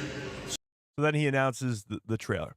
But what's really cool about this video is Dave Filoni. Sorry, I finished my sandwich, by the way. Dave Filoni really started off as just an animator. That was it. He was working on Avatar: The Last Airbender. George Lucas goes over and gets him to come do the Clone Wars. He comes over to do the Clone Wars. Not only is he a massive Star Wars fan, so he fits right in, but he becomes the leader of the show, along with George Lucas, obviously. But he creates the Clone Wars, comes over, does all of Star Wars Rebels. Then they want to bring him to live action. They don't want to just give him a live action show because he doesn't know how to do that. So they team him up with Jon Favreau, the guy who's a freaking legend for doing comedies, doing Iron Man, doing anything and everything under the sun, the Jungle Book, like he's done it all. So he comes over to do Star Wars with Dave Filoni, the team up that feeds generations with Star Wars content. But now Dave Filoni has been tasked with making a movie, making a Star Wars movie, which a live action one too, which he's never done before. So not only is he going to learn from Jon Favreau from doing the Mandalorian and Grogu movie, but now he gets his own movie after that. So they've almost been ushering in Dave Filoni as the heir to the empire, literally, as Grand Admiral Thrawn, for years now, 20 years. George Lucas ushered him in to be the lead on Clone Wars to make Star Wars Rebels. He trained him to make an animated show, and then he makes Star Wars Rebels. Jon Favreau trains him to make a live-action Star Wars show. Then he makes Ahsoka. Now Jon Favreau is teaching him to make a movie. And he's going to make probably whatever his movie comes to be. Now let's take a look at this. Clone Wars is great, obviously. But then he goes on to make Star Wars Rebels, which is a masterpiece. Mando is great, obviously. And then he goes to do his own thing, and he makes Ahsoka, which is a masterpiece. So the Mandalorian and Grogu movie, I hope, is going to be great. But whatever Dave does after, it's likely to stay on the same trajectory to be a masterpiece. And hopefully it'll be an heir to the empire type story. But that was just a little cool thing that I found before live stream today that I wanted to show you guys because it's pretty cool. I mean, that's the announcement of the Mandalorian and Grogu trailer that they showed to D23, which is awesome. And Dave Filoni has come quite a long way to become the heir to the empire, to become the guy who's going to get the next Star Wars movie later down the line. It's pretty damn cool. Yeah. Rebels is so freaking good. Yeah, it is. Avatar? Yeah, no. Dave Filoni, if you go watch Avatar Season 1, I believe, just Season 1, maybe Season 2 too, I'm not too sure. But Season 1, I know for sure. He's the guy. Yeah. He's that guy.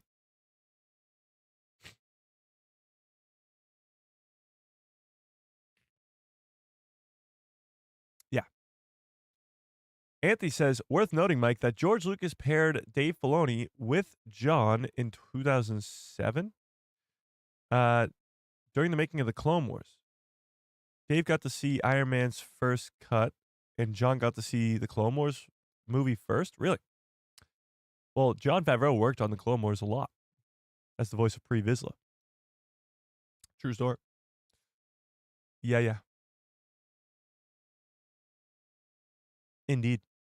Rebel Sith says, yeah, I doubt that Sharmina Bacino will end up directing. Oh, I think you're way behind, Rebel Sith. Like, way behind. I wonder if we'll see Ochi of Bastoon. Honestly, I'd kind of like that. Ochi's cool. Yeah. Mike, wouldn't Mando struggle to save Rada the Hutt? Because even though Rada would be older, the last time he went to do something with the character, he technically failed with it being Grogu? What do you mean?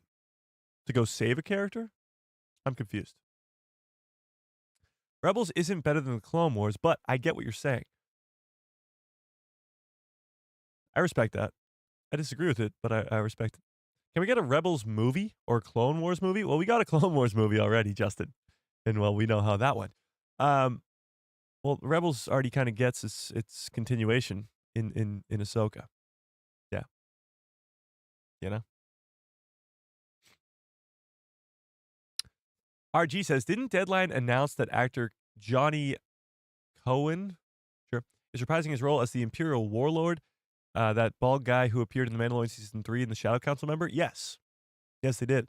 So, what you're talking about here, was that his name? Johnny Boyan or something like that. Star Wars. Yeah. So this guy from, oh, here's the article too. Cool. So this guy from The Mandalorian Season 3 in the Shadow Council is reprising his role in the Mandalorian and Grogu movie. So another example of we really don't know what's going on here. The plot leaks for this Mandalorian and Grogu movie are far from complete. Embo being the main villain, maybe.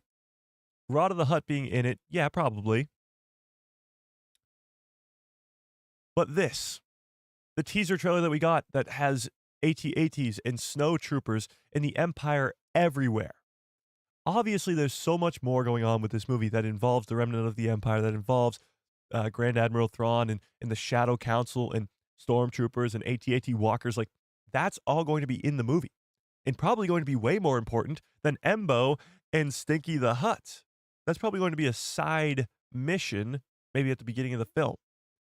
Like we talked about before, it could be like Return of the Jedi, where the opening scene, opening half hour, is them killing Jabba, is them saving Han and killing Jabba. But the main plot of the movie is the Death Star 2, is Palpatine's death, is Anakin's redemption, is Endor, in the Battle of Endor. But the first half hour is still that Jabba the Hutt, Tatooine, Sarlacc pit, all that stuff. So it might be that the Mandalorian and Grogu movies' main ending is the heir to the Empire, is the Shadow Council, is the remnant of the Empire. But the beginning is the Embo, is the Stinky the Hutt stuff. And this is just more evidence to prove that. He's coming back in the Mandalorian and Grogu movie as the warlord that we see in the Shadow Council meeting in Mando Season 3. Imperial Warlord is part of the hologram Shadow Council in Episode 7 of Season 3 of The Mandalorian, in which he and other Imperial ranks officially meet with Giancarlo Esposito's villain, Moff Gideon. Actually, can somebody... Wait, what? The Warlord tells the group about an opportunity to in plundering the hyperspace lanes. So those are the only lines that he has. I was going to say, is he the one who talks about bringing Thrawn back? Who's the one who really wants Thrawn to come back in that Shadow Council meeting? I forget. I forget. But either way, Shadow Council, at least one member of the Shadow Council is returning in the Mandalorian and Grogu movie. More evidence to suggest that there's so much more going on in this movie than just Embo and Rod of the Hutt. Can I get some good cups full of orders in the chat, please? Bumpa. Okay. Rolo says, what if the D23 trailer was the first 5 minutes of the movie? I don't think so. because it kind of jumps around a lot in that. But yeah. Well, the trailer shows Zeb in a Razor Crest in the Hoth, or what looks to be Hoth, with the Imperial Remnant with snowtroopers in a hallway scene with Din Djarin beating him up. So he's at least fighting stormtroopers in an AT-AT walker and trying to escape or capture something or steal something from an Imperial outpost in that trailer. So that alone has not been mentioned or even alluded to in any of these leaks. So there's a lot more going on in this movie than meets the eye from just these leaks that we've gotten. For sure. What trailer is this? This is the trailer that came out at D23. It wasn't released publicly. I actually can't even, I can find it online, but obviously I can't show you guys. Yeah, that's kind of all I can give you. Here's what we'll do. It could be Ilum. It could be. Actually, Justin, you bring up a great point. That planet could be Ilum and not Hoth. And the reasoning for that, well, it could be, you could go the really crazy route and say that they're going there to get Grogu a kyber crystal to make a lightsaber, which is crazy. But Ilum is actually the same planet as Starkiller Base. So if you don't know this, Starkiller Base from The Force Awakens, the big planet-killing planet, it's, let me show you. It's the same planet as Ilum. And Ilum is the planet where the younglings of the Jedi go to find kyber crystals. So this is Ilum, and this is Starkiller Base. It's the same planet. Same planet. Whoa. There we go. So this is Ilum, and this is Starkiller Base. They use the kyber crystal core of the planet that the Jedi used to build their lightsabers to create a planet-killing weapon of an entire planet. It's the same planet, though. So what if Din Djarin is happening upon Ilum somehow, some way, on some mission, and this is sort of the Empire, or the First Order, creating Starkiller Base in the early days? Because it's going to take a while to create this. At least 20 years, you have to think, right? So we're about 25 years away from the sequel trilogy when Starkiller Base is fully operational. So maybe, just maybe, that snowy planet in the Mandalorian and Grogu trailer, teaser trailer from August, could be the Empire or the remnant of the Empire making Starkiller Base. Now that's cool. That's pretty cool. What do we think, Chad? Is that something cool you'd want to see? Is that something you'd want to see in the Mandalorian and Grogu movie? Yes or no?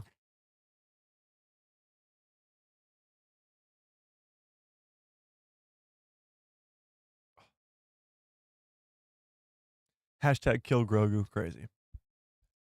Crazy. See, all of you are saying yes. And yet, all of you would also say, or not all of you, a lot of fans would say that they don't want anything to tie to the sequel trilogy. It ties to the sequel trilogy. I hate it. Sequel trilogy, retcon, blah, blah, blah. The whole deal. And yet, here we are as Star Wars fans saying that would be awesome if that planet is Ilum and the Empire is creating Starkiller Base, which is a direct connection to the sequel trilogy, but even still, it's awesome. Yeah. And I think Starkiller Base in the sequel trilogy is badass. So, yeah, that'd be awesome. I'd love to see that. Now I really want to see that, actually, because it makes so much sense. Yeah. I Haja with a very generous $2 holla. I appreciate it. Says, Mike, your Glub Shido name is Nonsensa Celery? Oh, not Nessa Celery? Oh, funny. Not Nessa Celery. I like it. Glub Shido. I love a good Glub Shido.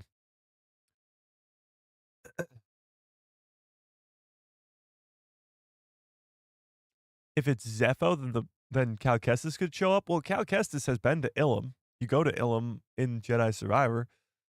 I don't know when they're going to bring Cal Kestis into live action. Honestly, I thought they've had multiple opportunities in the Ahsoka series, in Skeleton Crew, to really introduce him into live action. I don't know what the holdup is. I don't know what they're waiting for. Like, Cal Kestis is a beloved character. Anybody who's played those games loves the guy. And you got Cameron Monaghan, who's an incredible actor, who can be the live action version of it. I still think he is coming to live action. His importance with the whole Heir to the Empire deal is very, very important because he's got Merrin as his girlfriend, and Merrin's a Night Sister, and the Night Sisters are obviously a big role in what's to come in the future. But I don't know when or where Cal Kestis is coming now. Like Ahsoka Season 2? Maybe. I don't know. The Mandalorian and Grogu movie? Maybe. I don't know. I have no idea. Yeah. Your pal Joe says it kind of has to tie into the sequel trilogy to bridge the gap. I agree. But there's still fans out there that say, no, don't connect anything to the sequel trilogy because they don't like the sequel trilogy so much. You know? Yeah. Another Mike who loves Star Wars says, oh my God, they use the Force of Grogu to complete Starkiller Base through witchcraft? What? I don't think so. Where's the grilled cheese? I ate it all. Oh, see my empty plate? It's gone now. Sad days. Season 2 of Ahsoka can introduce Cal. Well, Rolo, why? Like, to me, Skeleton Crew made perfect sense. You were introducing Jod Nah-Nahwood, this brand new pirate Jedi. He could have easily had a connection to Cal Kestis. He could have survived Order 66. Obviously, we know that this is not the story of how it went, but he could have been a survivor of Order 66 that Cal Kestis saved, or at least helped save. And then the two are friends, and they introduce Cal, and whatever. They could have gone a bunch of different ways with it. Even Ahsoka Season 1 could have. Ahsoka Season 2 is a little different. Because I think Ahsoka Season 2 is going to spend the majority of its time on Peridia. Yeah. Yeah.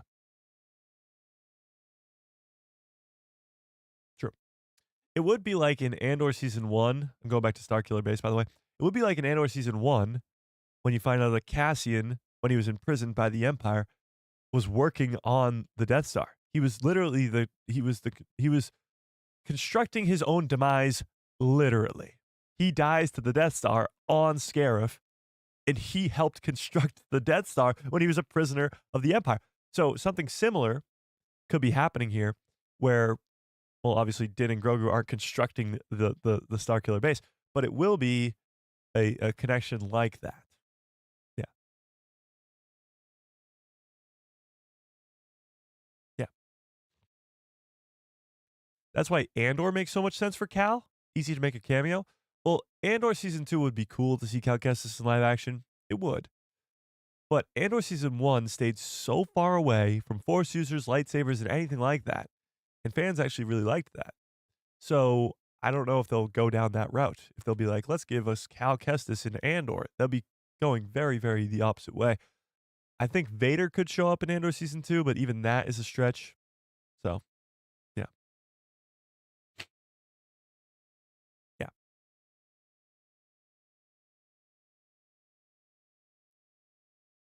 Yeah. Yeah. I wonder if Cal Kestis is the Jedi who's being hunted down by Cal. I mean, Cal Kestis is the one being hunted down by Kylo Ren in the new comic. That would be wild. I would love that. That would be so cool. It would mean that Cal Kestis survives that long. Cal is young enough, too, where he could be alive during the Rey movie. He'd be really old, but he could be alive. Yeah.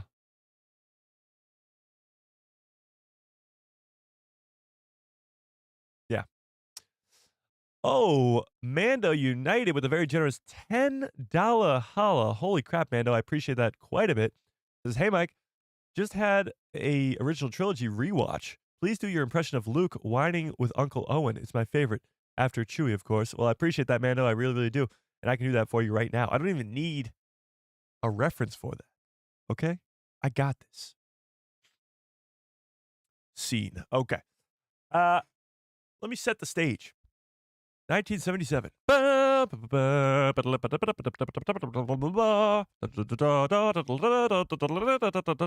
Okay. Luke and Uncle Owen are trying to get some new droids. R5, not R2, R5 seems to be the one that he wants more. R5 comes back in The Mandalorian Season 3. And so they get R5. R5 is just like, do-do-do-do-do, do-do-do-do-do. He blows up.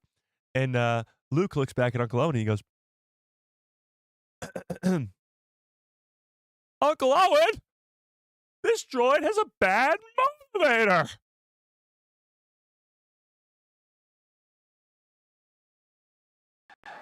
This is where the fun begins.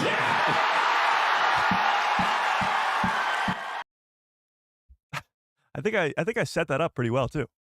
I think the whole scene was really played out pretty well. Yeah.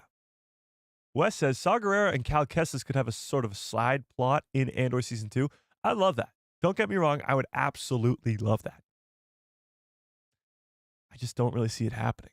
Saw Gerrera will definitely have a bigger role in Season 2, but it is interesting when you think about it because Andor Season 2 is right around the corner, but I feel like we don't really know what's going to happen in the second season. Let me put it this way. I watched the beginning of Rogue One yesterday.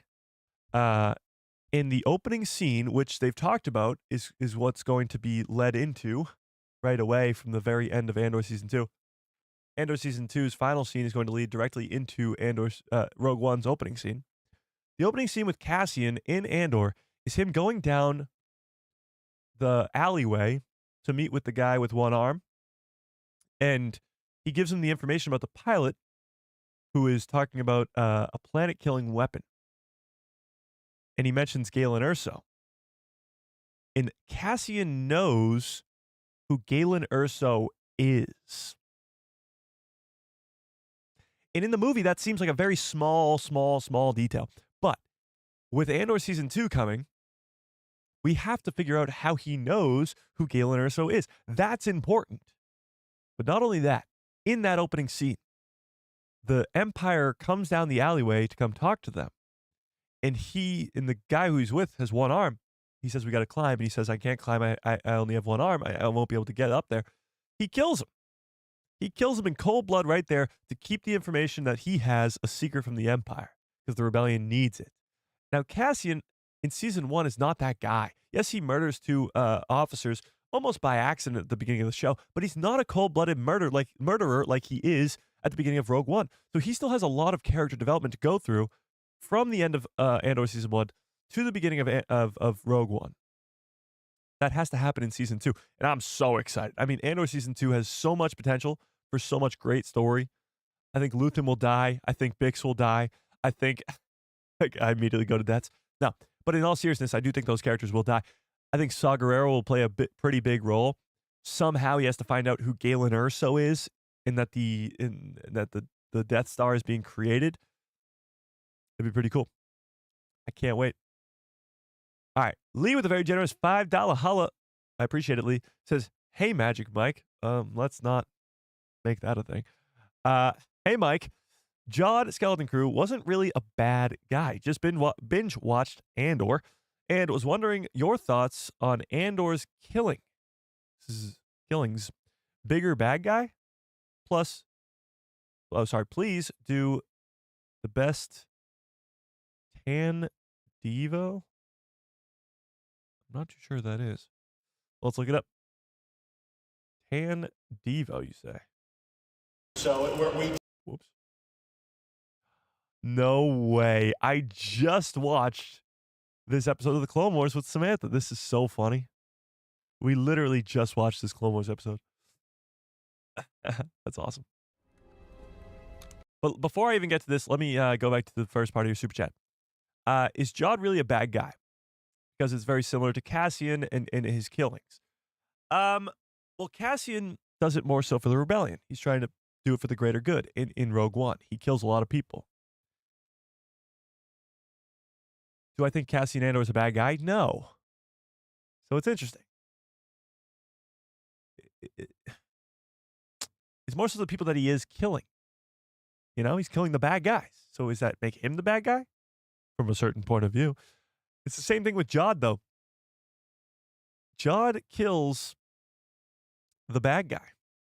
Jog kills Brutus in Skeleton Crew. He doesn't kill any of the kids. He doesn't kill any of their parents. He has the chance to. He has the chance to a lot, but he doesn't. Huh.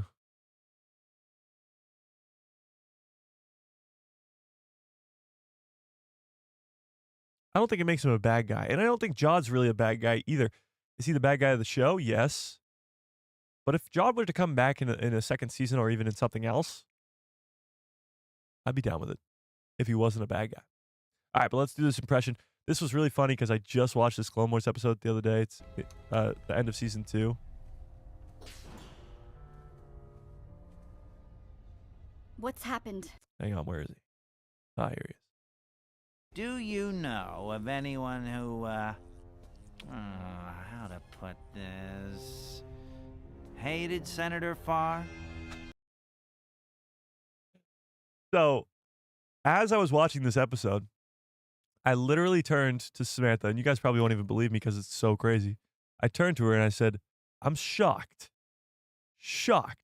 that nobody has ever requested me to do this guy's impression because he's got this really nasally voice and it's funny. So it's almost ironic that we watched this last week or early this week, Monday or Tuesday, I think. And just so happens, here we are. Okay, let's do it. How to put this, hey, do you know of anyone who, how to put this, hated Senator Farr? Do you know of, how do I put this, anybody who hated Senator Farr? This might be my favorite guy. This is awesome. I could do this all day. Enough to kill him? Enough to kill him? What? I want more. I want more, Chad. Hang on. To hurt Senator Farr. Actually, kill him would be more accurate. What with him being dead. No one wanted him dead. What's funny was she was the one who kills him. If you haven't seen this Clone Wars episode, she's the one who kills him. Everyone loved him. Well, that's obviously not true, or I wouldn't be here. And he Well, that's obviously not true, because I wouldn't be here. would. And he would. This guy's the best.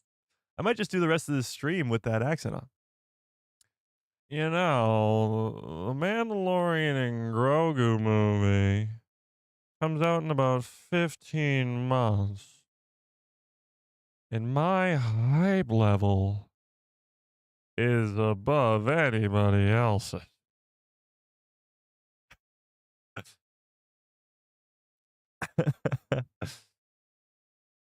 Okay. Now I feel like we should talk about James Mangold's Dawn of the Jedi. Dawn of the Jedi,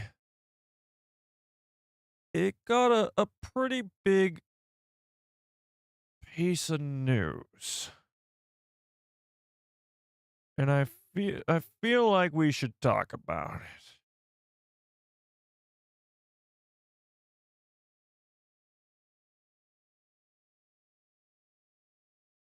What do we think, Chad?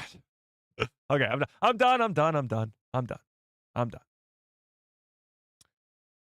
Thanks, Brandon. I appreciate it. This guy's been annoying everybody in the chat, so I think nobody will be upset about that. Okay. Through the airlock. There you go. All right, let's talk about Dawn of the Jedi, shall we? So, this is sort of a report that's gone, I guess, under the radar because of all the other big stuff that's been going on. And it's not really coming from, I guess, the greatest report, but it does still seem to be very likely. So let's talk about this. James Mangold's Dawn of the Jedi movie. Could it be coming sooner than we expected? So the big issue with James Mangold's Dawn of the Jedi movie was that he is going to create for the DC universe Swamp Thing. And that would have delayed his creation of this Star Wars movie. So let's read this.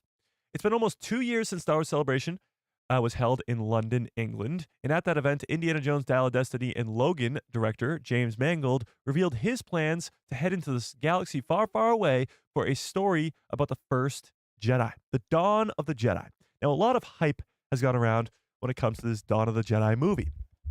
And the problem with it was it's almost too far away for us to get as hyped up for it as we are for other projects. But now it seems like he will have a chance to do it quicker than we once believed. So let's take a look at this, because this movie seems almost further along than any of the other ones that isn't, of course, the Mandalorian and Grogu movie. Well, we know this untitled Star Wars movie, typically referred to as Dawn of the Jedi, will be set 25,000 years before the events of The Phantom Menace. Few updates have been shared since. This likely is because it had to compete with The Complete Unknown for the filmmaker's attention. This was the movie that just came out with starring Paul Atreides. What the hell's his name? Paul Atreides. What's his real name? Something Timothy Chalamet. Thank you. Timothy Chalamet.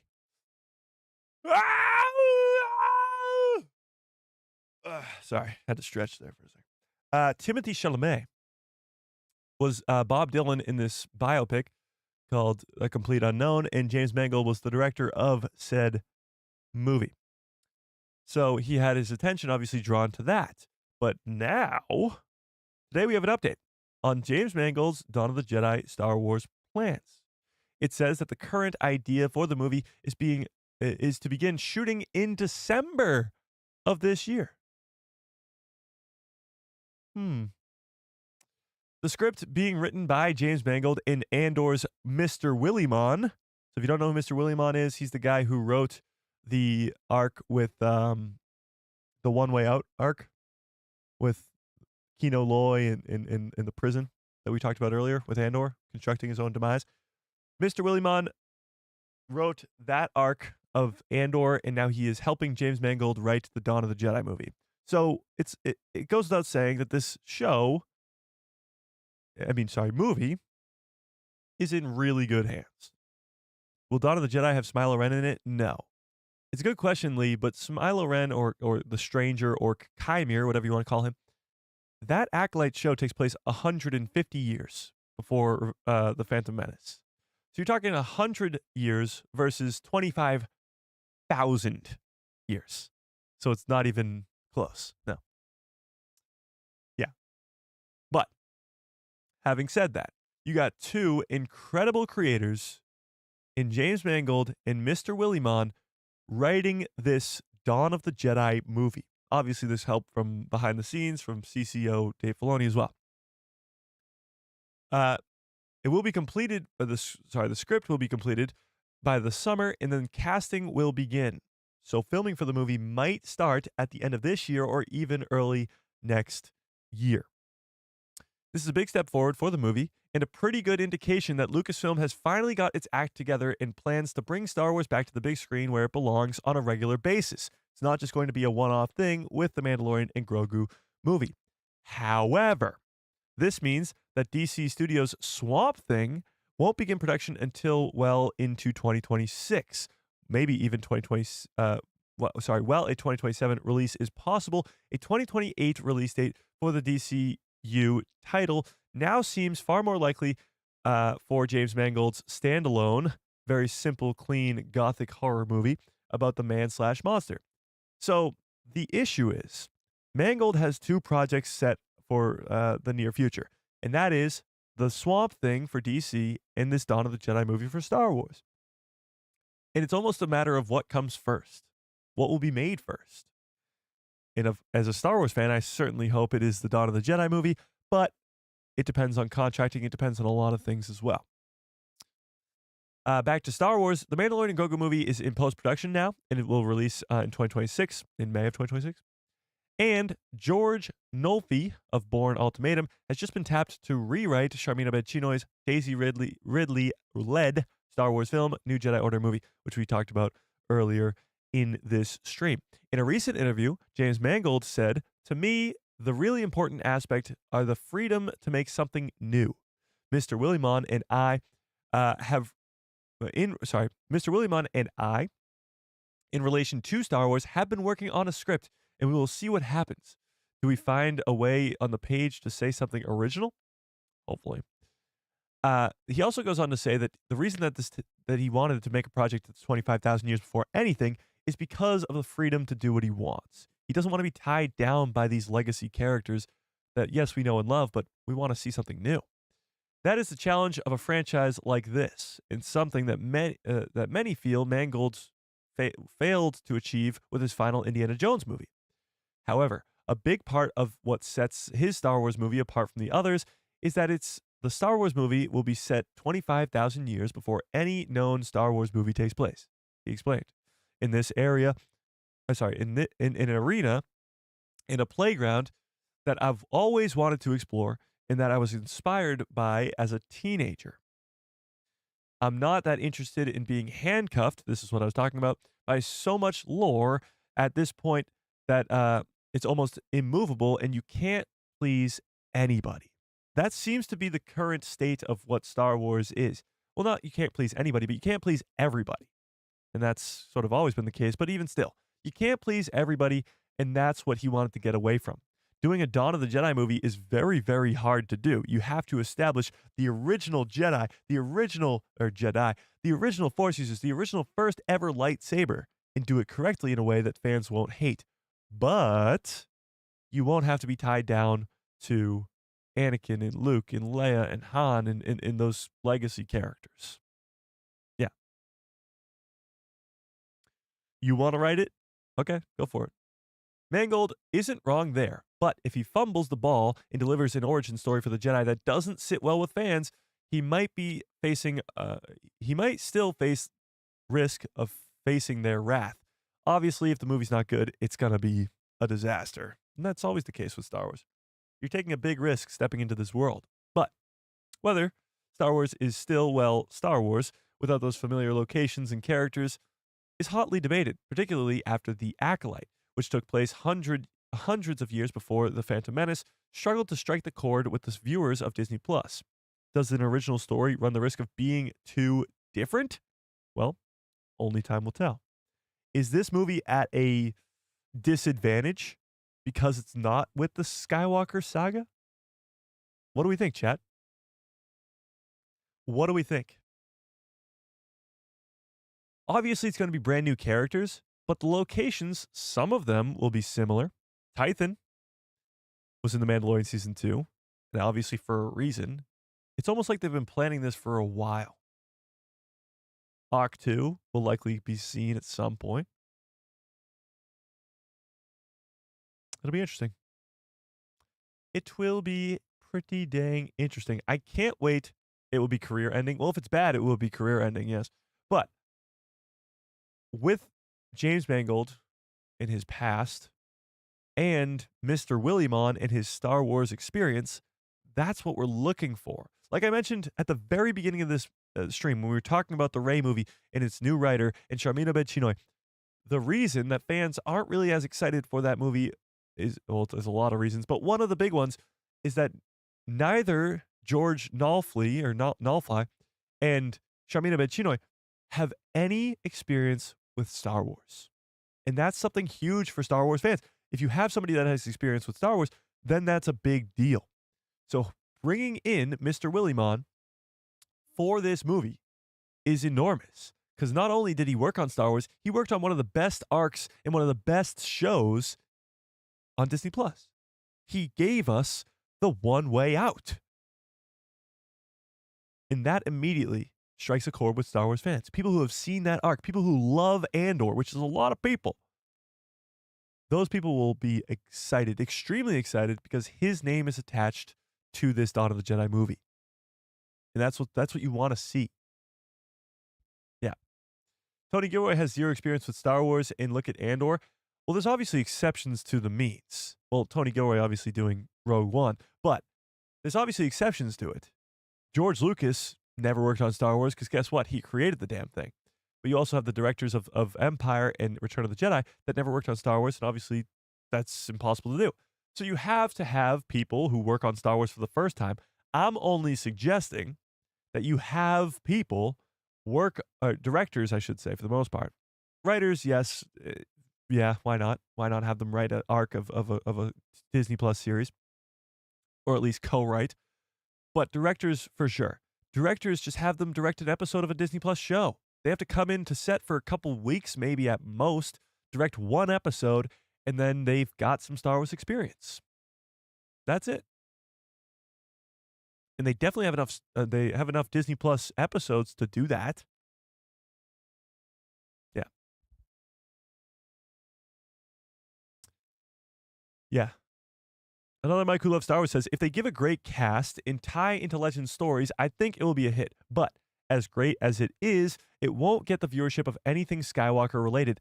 I disagree with that. Here's the thing. If Star Wars is good, if a movie from Star Wars is good, and word gets around that it's a good movie, it's going to be like any other movie that gets good views and numbers and stuff like that. It will. Word of mouth is enormous. If fans are going, this is the best thing that's ever happened, or a really, really good Star Wars movie, a great Star Wars movie, then fans are going to go see it. That's just the end all be all. If a movie's good, it will get the views. Simple as that. Yeah.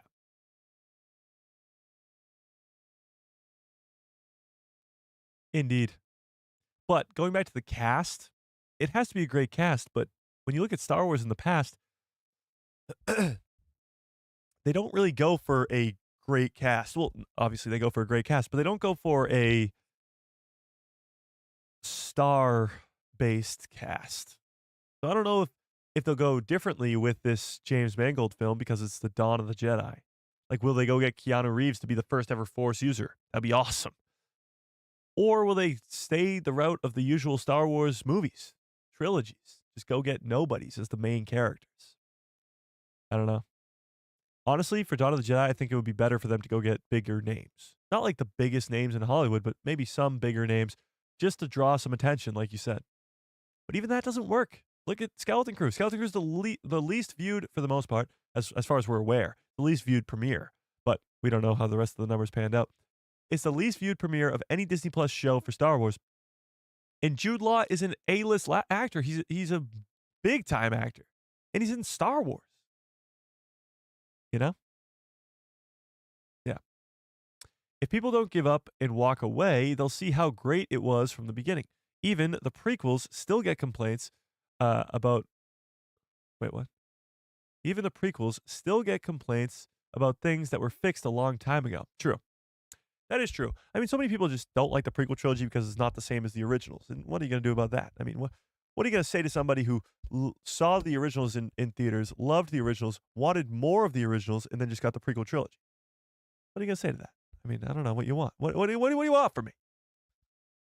Yeah. Yeah.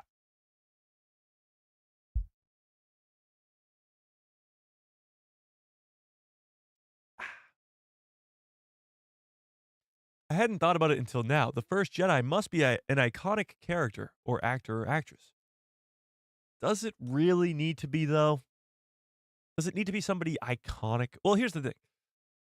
With characters that are nobodies that come into Star Wars become household names. Mark Hamill, Harrison Ford, Carrie Fisher. Everybody knows those three names on the planet. Over-exaggeration, but you know what I mean. They're household names. They weren't before Star Wars. Same can be said about Ewan McGregor, Hayden Christensen, Natalie Portman. Household names. They weren't before Star Wars. Daisy Ridley, Adam Driver, John Boyega. Adam Driver being the biggest of the three, but household names. Not before Star Wars. So does it have to be a big-time star to be the first ever Jedi? Or will they become a household name because of that movie? And then you have the question of names. Naming a character is very, very difficult. I actually think the sequel trilogy did a very good job of it. You got your Poe Damerons, you got your Reys, you got your Finns, you got your Phasmas, your Kylo Rens. You got some good names in there. It's hard to come up with a name. It's harder than you think. And that's why I was actually shocked when I learned the Mandalorian's name. Din Djarin is not really a roll off the tongue type of name. It's not like an Anakin or an Obi-Wan or a Leia or a Han. It's a Din Djarin. Like, it's hard to even say or spell or do anything like that. But he's still a massive character. So coming up with a name is pretty hard to do. The biggest name that they had to do in the Disney era is Grogu. Naming the baby Yoda anything but Yoda is obviously had to be anything but Yoda, but still, it's hard to do. So naming that first Jedi, what's his name going to be? Jedi? Like, you know? It's hard to think of a name until you thought of the name. Yeah. I'm old school. The original trilogy is still my favorite, but I have a huge appreciation, for the prequels and sequels and respect their place in the Star Wars story. There you go. That's a good way to look at it. By iconic, I just meant a really good actor. There you go. Yeah. They just have to be a good actor. You don't have to be a well-known, you just have to be a good one. Ewan was big before Star Wars. Not really. Yes, he did Train Spotting, which was, I mean, how much money did that even make? Let's look it up. Ewan, actually, no. Let's just go Train.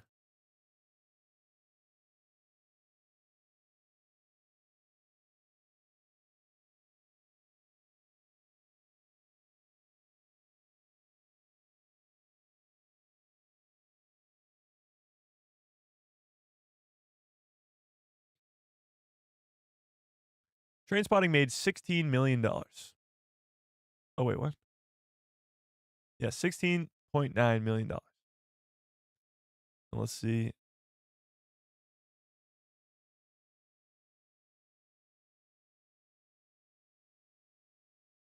And The Phantom Menace made $924 million. So you're talking, I don't know what.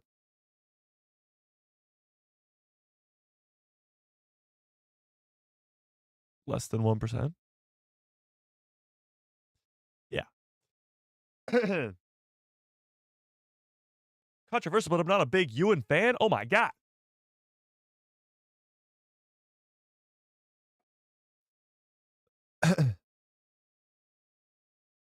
Yeah. Train Spotting cost about $10 to make, though. Well, that doesn't really matter. Now does it? People like different things, but when something is good and it's not what people wanted or expected, they call it bad. All they do is jump to conclusions. Wait, what? All the jumping to conclusions is supposed to be temporary. Well, I think the prequel trilogy is the perfect example of sort of waiting. Prequel trilogy was shit on when it first came out by the critics and a lot of people as well.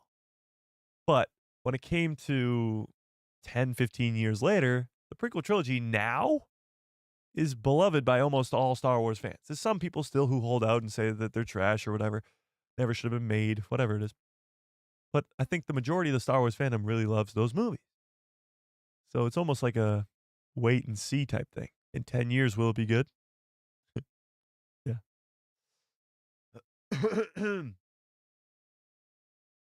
Yeah. Let's not forget that Sir Alec Guinness was in the first movie. I'm not saying that. I'm not saying that there's not big actors in movies, in the Star Wars movies, because there are. Alec Guinness, Samuel L. Jackson.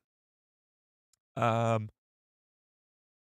some reason, those are the only two that can come into my head right now. But there are big-time actors and actresses in Star Wars, a lot, but they're not the main characters.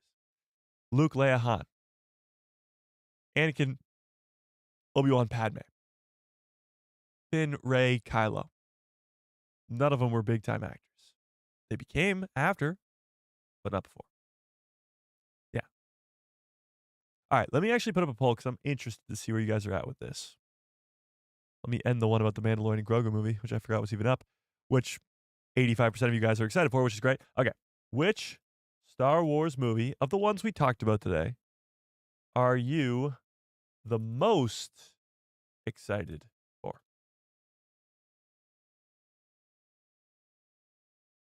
Let's go in order of when I think they'll release The Mandalorian and Grogu, Dawn of the Jedi, and New Jedi Order. Or we'll just go Rey movie. So, of those three, which one are you the most excited for? And I think that will be the release order. It seems as though James Mangold and Mr. Willimon have the script in the works right now, and they've been writing for a long time on it. So it seems like that movie is a lot further along than the Rey movie, who just got a new writer, is. So it makes more sense that that movie will be released before it. And I think Sean Levy's movie is going to be released before it as well. But we don't really know anything about that movie. Of these three movies, we know a lot about them. 15 years after the sequel trilogy, Rey's New Jedi Order, all that stuff. We don't really know much more than that, but we know at least a premise. The Mandalorian and Grogu movie, we know some plot leaks, we know some information about it, and then, of course, Dawn of the Jedi, 25,000 years before everything. The original Jedi and Force users in the galaxy. Yeah. So let's see it. I got a feeling, yeah, the Mandalorian and Grogu is going to win this, but it'll be interesting nonetheless. I think there's a lot of hype out there for the Dawn of the Jedi movie. Yeah. Yeah. Jessica says, I wouldn't say I hate the sequels, just 7 and 8. I don't feel like the story or the characters progress in a little too copy and paste of Empire and bringing back Palpatine. Just lost me. But I agree. What to come can make them better. Sorry. Yeah. What to come can make them better. I agree with you. I do. I think if you have a Luke Skywalker Jedi Temple show that shows Kylo Ren's fall to the dark side, shows Snoke's rise to power, shows the First Order's rise to power, and shows why Luke goes into hiding for reals this time, and Palpatine pulling the strings from behind the scenes like he does in the Clone Wars and like he does in the original trilogy, it won't hurt. You know? Yeah. Yeah. Sad, but I want the Rey movie over all these other ones because I want to see them do Rey right. Well, that's also another way to look at it too. There you go. Dawn of the Jedi, then Rey, then Mando. Wow, Mando last? Interesting. I think Kylo needs more story. I didn't feel him as much as I thought I should. I agree. I think Kylo Ren needs more story. First of all, Adam Driver gives an incredible performance in the sequel trilogy, but you need the young Ben Solo story told. You just do. I mean, come on, you just do. So do it while you can. Well, you can still bring back Adam. You can get a younger actor to play young Ben Solo, but when you want to get to the point where he executes Order 66, pretty much, on Luke's Jedi Temple, you're going to want to have Adam do that, and you can just de-age him a little bit. So do it while you can. Yeah. Lucasfilm really needs to scratch the fan itch of an animated Luke Skywalker and Kylo Ren show. The whole build up to the sequels. I agree. Like, you can have a 6, 7, 8 season show of that. That's alongside like the same level as the Clone Wars with a new version of the animation. It can be what the Clone Wars is for the prequel trilogy, for the sequel trilogy, and have the new style of animation that looks so good in the Bad Batch and in Tales of the Jedi and in Tales of the Empire. Yeah. I agree.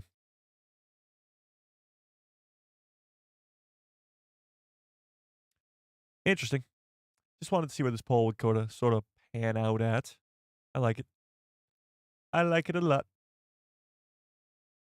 So, which Star Wars movie would you be most excited for? The Mandalorian and Grogu movie is in first with almost 50%. Then the Dawn of the Jedi, and then the Rey movie. Kind of where I thought it would go, but still cool nonetheless. Okay, we talked about that. We talked about that. We talked about that. We talked about that. Mando movie. All that. Rey's New Jedi Order. We're getting a ripped Rod of the Hutt coming. I don't know. I'm excited for the Mandalorian and Grogu movie, even though these plot leaks don't really get me that excited. I still think there's a lot that they're hiding from us. They would not leak the entire plot of the movie. But the plot leaks that we do have, they're interesting. They're just not telling the full story, I think. That's just me. Yeah. Mike, what would you want to see more? Wait, what? What would you want to see more lifelike 3D animation in Star Wars? Like the Warhammer shorts, etc.? I don't know what you're talking about. I heard from Rebel Force Radio that Sean Levy's movie is about Rey. I've heard that rumor too. I don't think it's true though, at all, actually. But yeah. Qui-Gon Jinn, Liam was a big actor. That's true. That's true. Even though he dies right away. Also true. Shots of snowtroopers is the one. Yeah, I mean, there's a lot of Empire going on in the teaser trailer and in the behind the scenes stuff we've heard. In that, none of that's in the plot leaks, so it will be cool. What about a Thrawn movie? I don't think Thrawn needs his own movie as much as he needs his own trilogy as the bad guy. He doesn't need his own standalone movie, but he needs to be the villain. Yeah. Yeah. All right, but I do have to get on out of here. I appreciate you guys so much more than you will ever know. This was a great live stream. Well, probably one of my favorites of all time. Can I get a huge shout out in the chat to Lee for the very generous super chats, Manda United, I Haja, and Darth Plagueis Liz for the very generous super chats. Your pal Joe and Tafari Tano for the memberships. I appreciate it. Becoming a member supports the channel quite a bit. And we got a giveaway coming up next week, so that's pretty cool. Yeah, if you are not yet in the Discord, there's a link in the description below to a Discord called The People Who Love Star Wars. Go join that Discord immediately. And yeah, until then, watch out for a short in about an hour. And yeah, we'll go from there. May the Force be with you. Always.